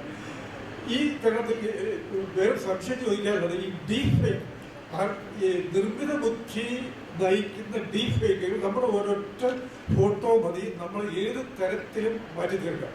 അപ്പൊ ഇങ്ങനെ വളരെ ഡിസ്റ്റോർട്ടഡ് ആയിട്ട് ഡിസ്ഇൻഫർമേഷനും വ്യാപിപ്പിച്ചുകൊണ്ടിരിക്കുന്ന സോഷ്യൽ മീഡിയയുടെ ഭാവിയിലേക്കുള്ള ട്രജക്ടറി എങ്ങോട്ടാണ്? താങ്കൾ ഇതെല്ലാം സൂക്ഷ്മമായിട്ട് നോക്കുന്ന ഒരാളെന്ന നിലയിൽ ഒരുപക്ഷെ കോർപ്പറേറ്റൈസേഷന്റെ സോഷ്യൽ മീഡിയ ത്രെറ്റിനെ പറ്റിയുള്ള താങ്കളുടെ അഭിപ്രായം എന്താണ്? കാരണം ഇത് ഒരു ക്യാപിറ്റലിസ്റ്റ് അജണ്ടയോടുകൂടി നടപ്പാക്കുകയാണ്. താങ്കൾ എന്തൊക്കെ പറഞ്ഞാലും ശരി, അത് വ്യക്തമാണ്.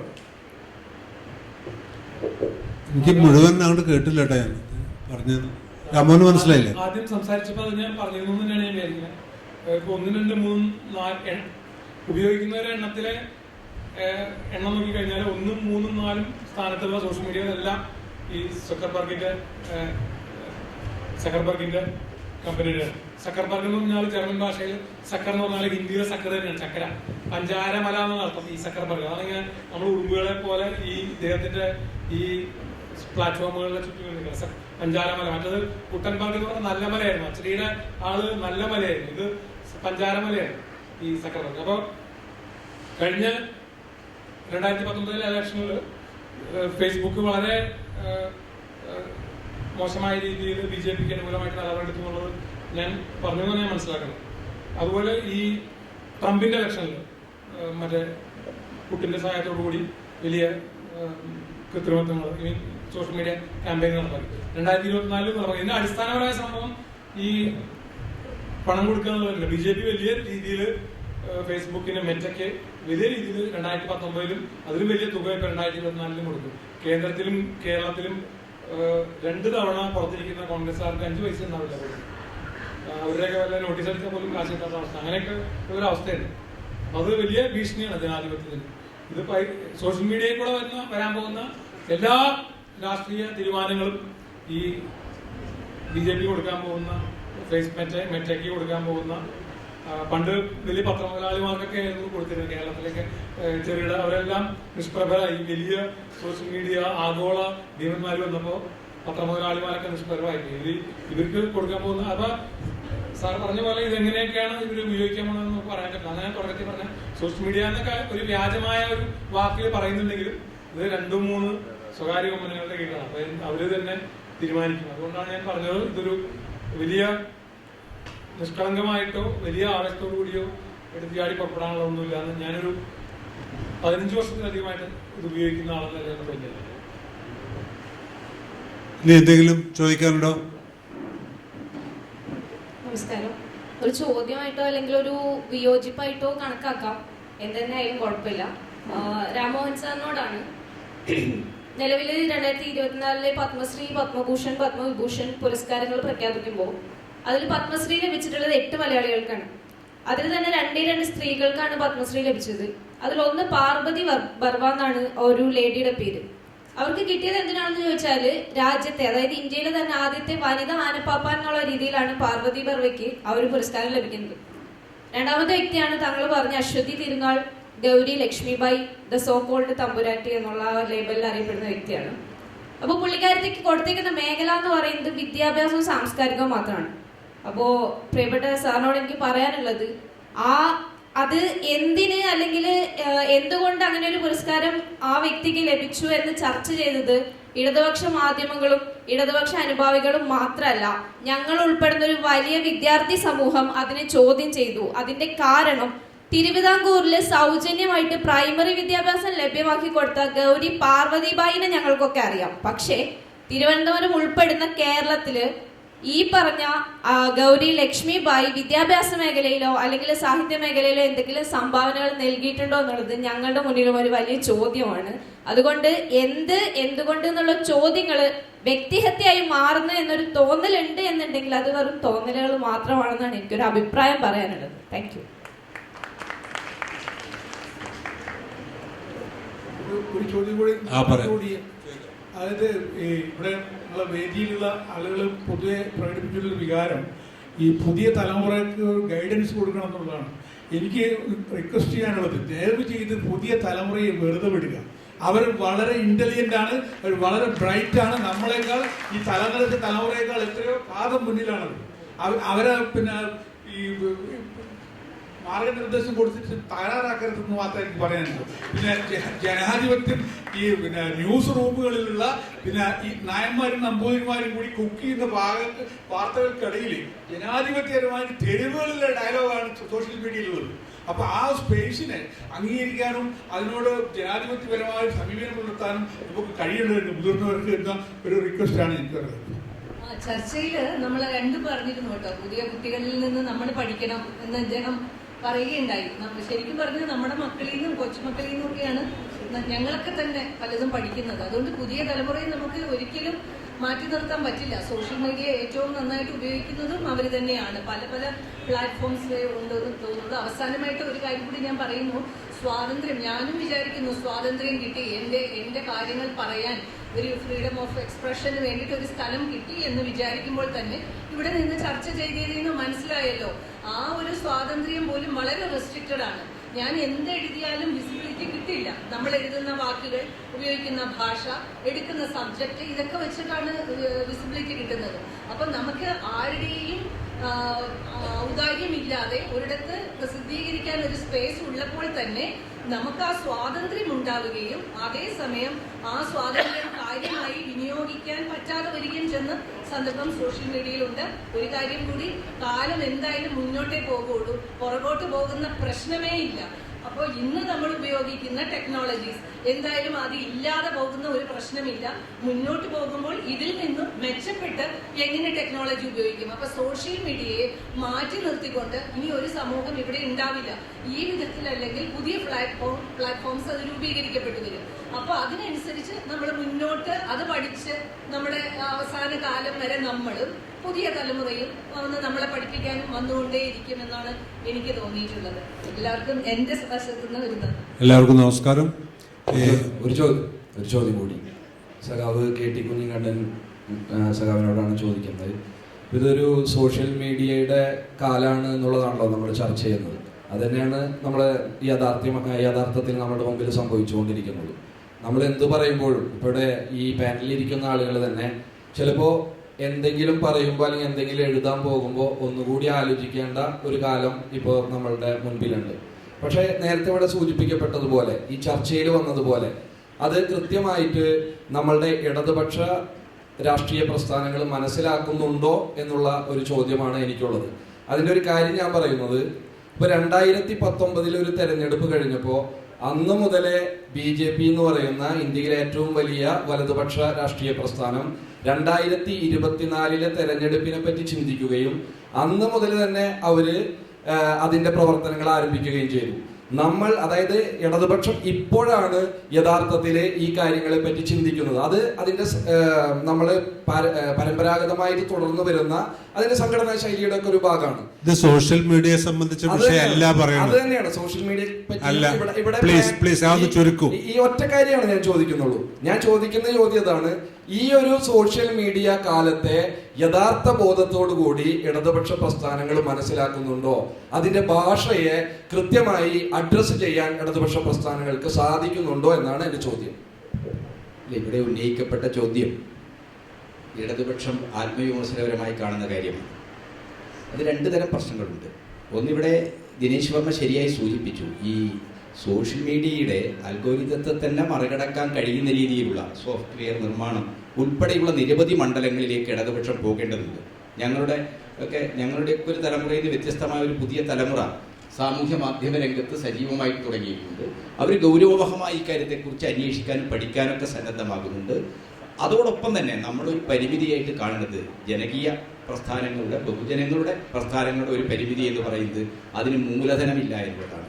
കോടിക്കണക്കിന് രൂപ, ഞാൻ പറയുമ്പോൾ ശ്രീരാമേട്ടൻ രാഷ്ട്രീയമാണെന്ന് പറയും, ഈ ഇലക്ട്രോൾ ബോണ്ട് വഴി മാത്രം BJPയുടെ അക്കൗണ്ടിലേക്ക് ഈ വർഷം മാത്രം വന്നിരിക്കുന്നത് 2500 കോടി രൂപയാണ്. പാവൻ രാഹുൽ ഗാന്ധിയുടെ പാർട്ടിയിലേക്ക് 300 കോടിയാണ്, 385 കോടിയാണ്. ഈ പരിമിതി നമ്മൾ മനസ്സിലാക്കണം. ആയിരക്കണക്കിന് കോടികൾ ഒഴുക്കിക്കൊണ്ടാണ് ഇവിടെ ഇമേജ് ബിൽഡപ്പ് ചെയ്യുന്നത്, തങ്ങൾക്ക് അനുകൂലമായ ആശയ രൂപീകരണം, അഭിപ്രായ രൂപീകരണം നടത്തിക്കൊണ്ടിരിക്കുന്നത്. അപ്പം ഇങ്ങനെയൊക്കെയുള്ള ഒരു വളരെ വളരെ വളരെ ഒരു ചരിത്രകാലഘട്ടം എന്ന് പറയുന്നത് ജനകീയ പ്രസ്ഥാനങ്ങളെ സംബന്ധിച്ചിടത്തോളം വളരെ അപകടകരമായ, നമ്മൾ ഡെന്നൊക്കെ പറയുന്ന ഒരു ചരിത്ര സന്ധിയാണിത്. ഇതിനെ മുറിച്ചു കടക്കാൻ ആശയരംഗത്ത്, ആശയം എന്ന് പറയുന്നത് അത് ബഹുജനങ്ങളിലേക്ക് എത്തുന്ന ഒരുപാട് മാധ്യമങ്ങളാണ്, മീഡിയയാണ്. അതിനെയൊക്കെ ശരിയായ രീതിയിൽ എങ്ങനെ ഉപയോഗിക്കും എന്നുള്ളത് ഇടതുപക്ഷം ഒരു വെല്ലുവിളിയായി ഏറ്റെടുത്തിട്ടുണ്ട്. ഒറ്റ കാര്യം കൂടി, ഇപ്പോൾ ആപ്കോ വേൾഡ് വൈഡാണ് മോഡിക്ക് വേണ്ടിയിട്ട് തെരഞ്ഞെടുപ്പ് കഴിഞ്ഞ 2014 മുതൽ മോഡിയുടെ തെരഞ്ഞെടുപ്പ് കാര്യങ്ങളെല്ലാം പരിശോധിക്കുന്നത്. ആപ്കോ വേൾഡ് വൈഡ് മാത്രമല്ല, ഇപ്പോൾ എന്താണ്, ഹിൽ ആൻഡ് നോർട്ടൺ അമേരിക്കയിലെ ഏറ്റവും വലിയ പബ്ലിക് റിലേഷൻസ് കമ്പനിയാണ്. അവരുടെ സേവനം എന്താണ്, മോഡി സർക്കാർ വാങ്ങിച്ചിരിക്കുകയാണ്. അപ്പൊ കടുത്ത വംശീയതയുണ്ടാക്കി, ഭൂരിപക്ഷ മതധ്രുവീകരണം ഉണ്ടാക്കി എല്ലാ ജനകീയ പ്രശ്നങ്ങളെയും മുക്കിക്കളയാൻ കഴിയും. ലോകത്തിലെ ഏറ്റവും കൂടുതൽ തകർന്ന സമ്പദ്ഘടന ഇന്ത്യ ആയിരിക്കുമ്പോഴാണ് മറ്റൊരു പ്രതീതി നിർമ്മിക്കുന്നത്. ലോകത്തിലെ ഏറ്റവും വലിപ്പമുള്ള സമ്പദ്ഘടനയാണ്. ഗ്ലോബൽ ഗ്രോത്ത് റേറ്റിന്റെ റാങ്കിങ്ങിന്റെ രംഗത്ത് ഇന്ത്യ 3ാം സ്ഥാനത്തെത്തി എന്നാണ്. അമേരിക്കയെ മറികടന്നു, ചൈനയെ മറികടന്നു. ഇതാ നമ്മൾ 1ാം സ്ഥാനത്തെത്തും 2029. ഒരു ചാൻസും കൂടി മോഡിക്ക് കൊടുത്താൽ 2029 ആകുമ്പോഴേക്കും 24 ജയിച്ച് 5 വർഷം ഭരിച്ചാൽ ഇന്ത്യ ലോക സമ്പദ്ഘടനയിൽ 1ാം സ്ഥാനത്ത് വരെ എത്താൻ സാധ്യതയുണ്ട് എന്ന് പ്രതീതി നിർമ്മിക്കുക. അപ്പൊ ഇവിടെ കൂടിയിരിക്കുന്ന നമ്മുടെയൊക്കെ ജീവിതം നമുക്കറിയാം. ഇന്ത്യയിലെ 140 കോടി ആളുകളുടെ ആളോഹരി വരുമാനത്തിൽ ഇന്ത്യയുടെ ഈ വളർച്ചാ നിരക്ക് പ്രതിഫലിക്കുന്നുണ്ടോ? ഹങ്കർ ഇൻഡെക്സ് നോക്കിക്കഴിഞ്ഞാൽ എന്താണ്, 125 രാജ്യങ്ങൾ 111ാം സ്ഥാനത്താണ്. സോമാലിയേക്കാൾ പട്ടിണിക്കാരുള്ള, വിശക്കുന്നവരുള്ള ഒരു രാജ്യമാണ് ഇന്ത്യ എന്ന് വന്നിരിക്കുന്നു. ഈ യാഥാർത്ഥ്യത്തെ തെറ്റായ രീതിയിൽ അവതരിപ്പിക്കാൻ സാമൂഹ്യ മാധ്യമങ്ങളുടെ പ്രചരണങ്ങൾ വഴി ഈ വലതുപക്ഷ ശക്തികൾക്ക് കഴിയുന്നു എന്നതാണ്. അതിനെ ശക്തമായി പ്രതിരോധിച്ചു പോകാതെ നമുക്ക് ഒരു വിജയവും സാധ്യമല്ല. നമുക്ക് എന്തായാലും ഈ ചർച്ച ഇവിടെ അവസാനിക്കുകയാണ്. ചർച്ചയിൽ പങ്കെടുത്തവർക്കും ഈ സദസ്സിനും എല്ലാവർക്കും നന്ദി പ്രകടിപ്പിക്കുന്നു. എന്നിരുന്നാൽ പോലും ഈ ഒരു സോഷ്യൽ ആന്ത്രോപോളജി, സാമൂഹ്യ ഭാഷാശാസ്ത്രം മുതലായിട്ടുള്ള ഏരിയകൾ നമ്മളുടെ അക്കാഡമിക് തലത്തിൽ ഇനിയും വികസിച്ച് വരേണ്ടതുണ്ട്. അതിനെ സമീപിക്കുന്ന രീതി കുറച്ചുകൂടി ശാസ്ത്രീയമാകേണ്ടതുണ്ട് എന്നുള്ള ഒരു അനുഭവമാണ് ഇതിൻ്റെ ഈ ഒരു ചർച്ച കഴിഞ്ഞപ്പോൾ എനിക്ക് തോന്നുന്നത്. അപ്പോൾ എല്ലാവർക്കും നന്ദി.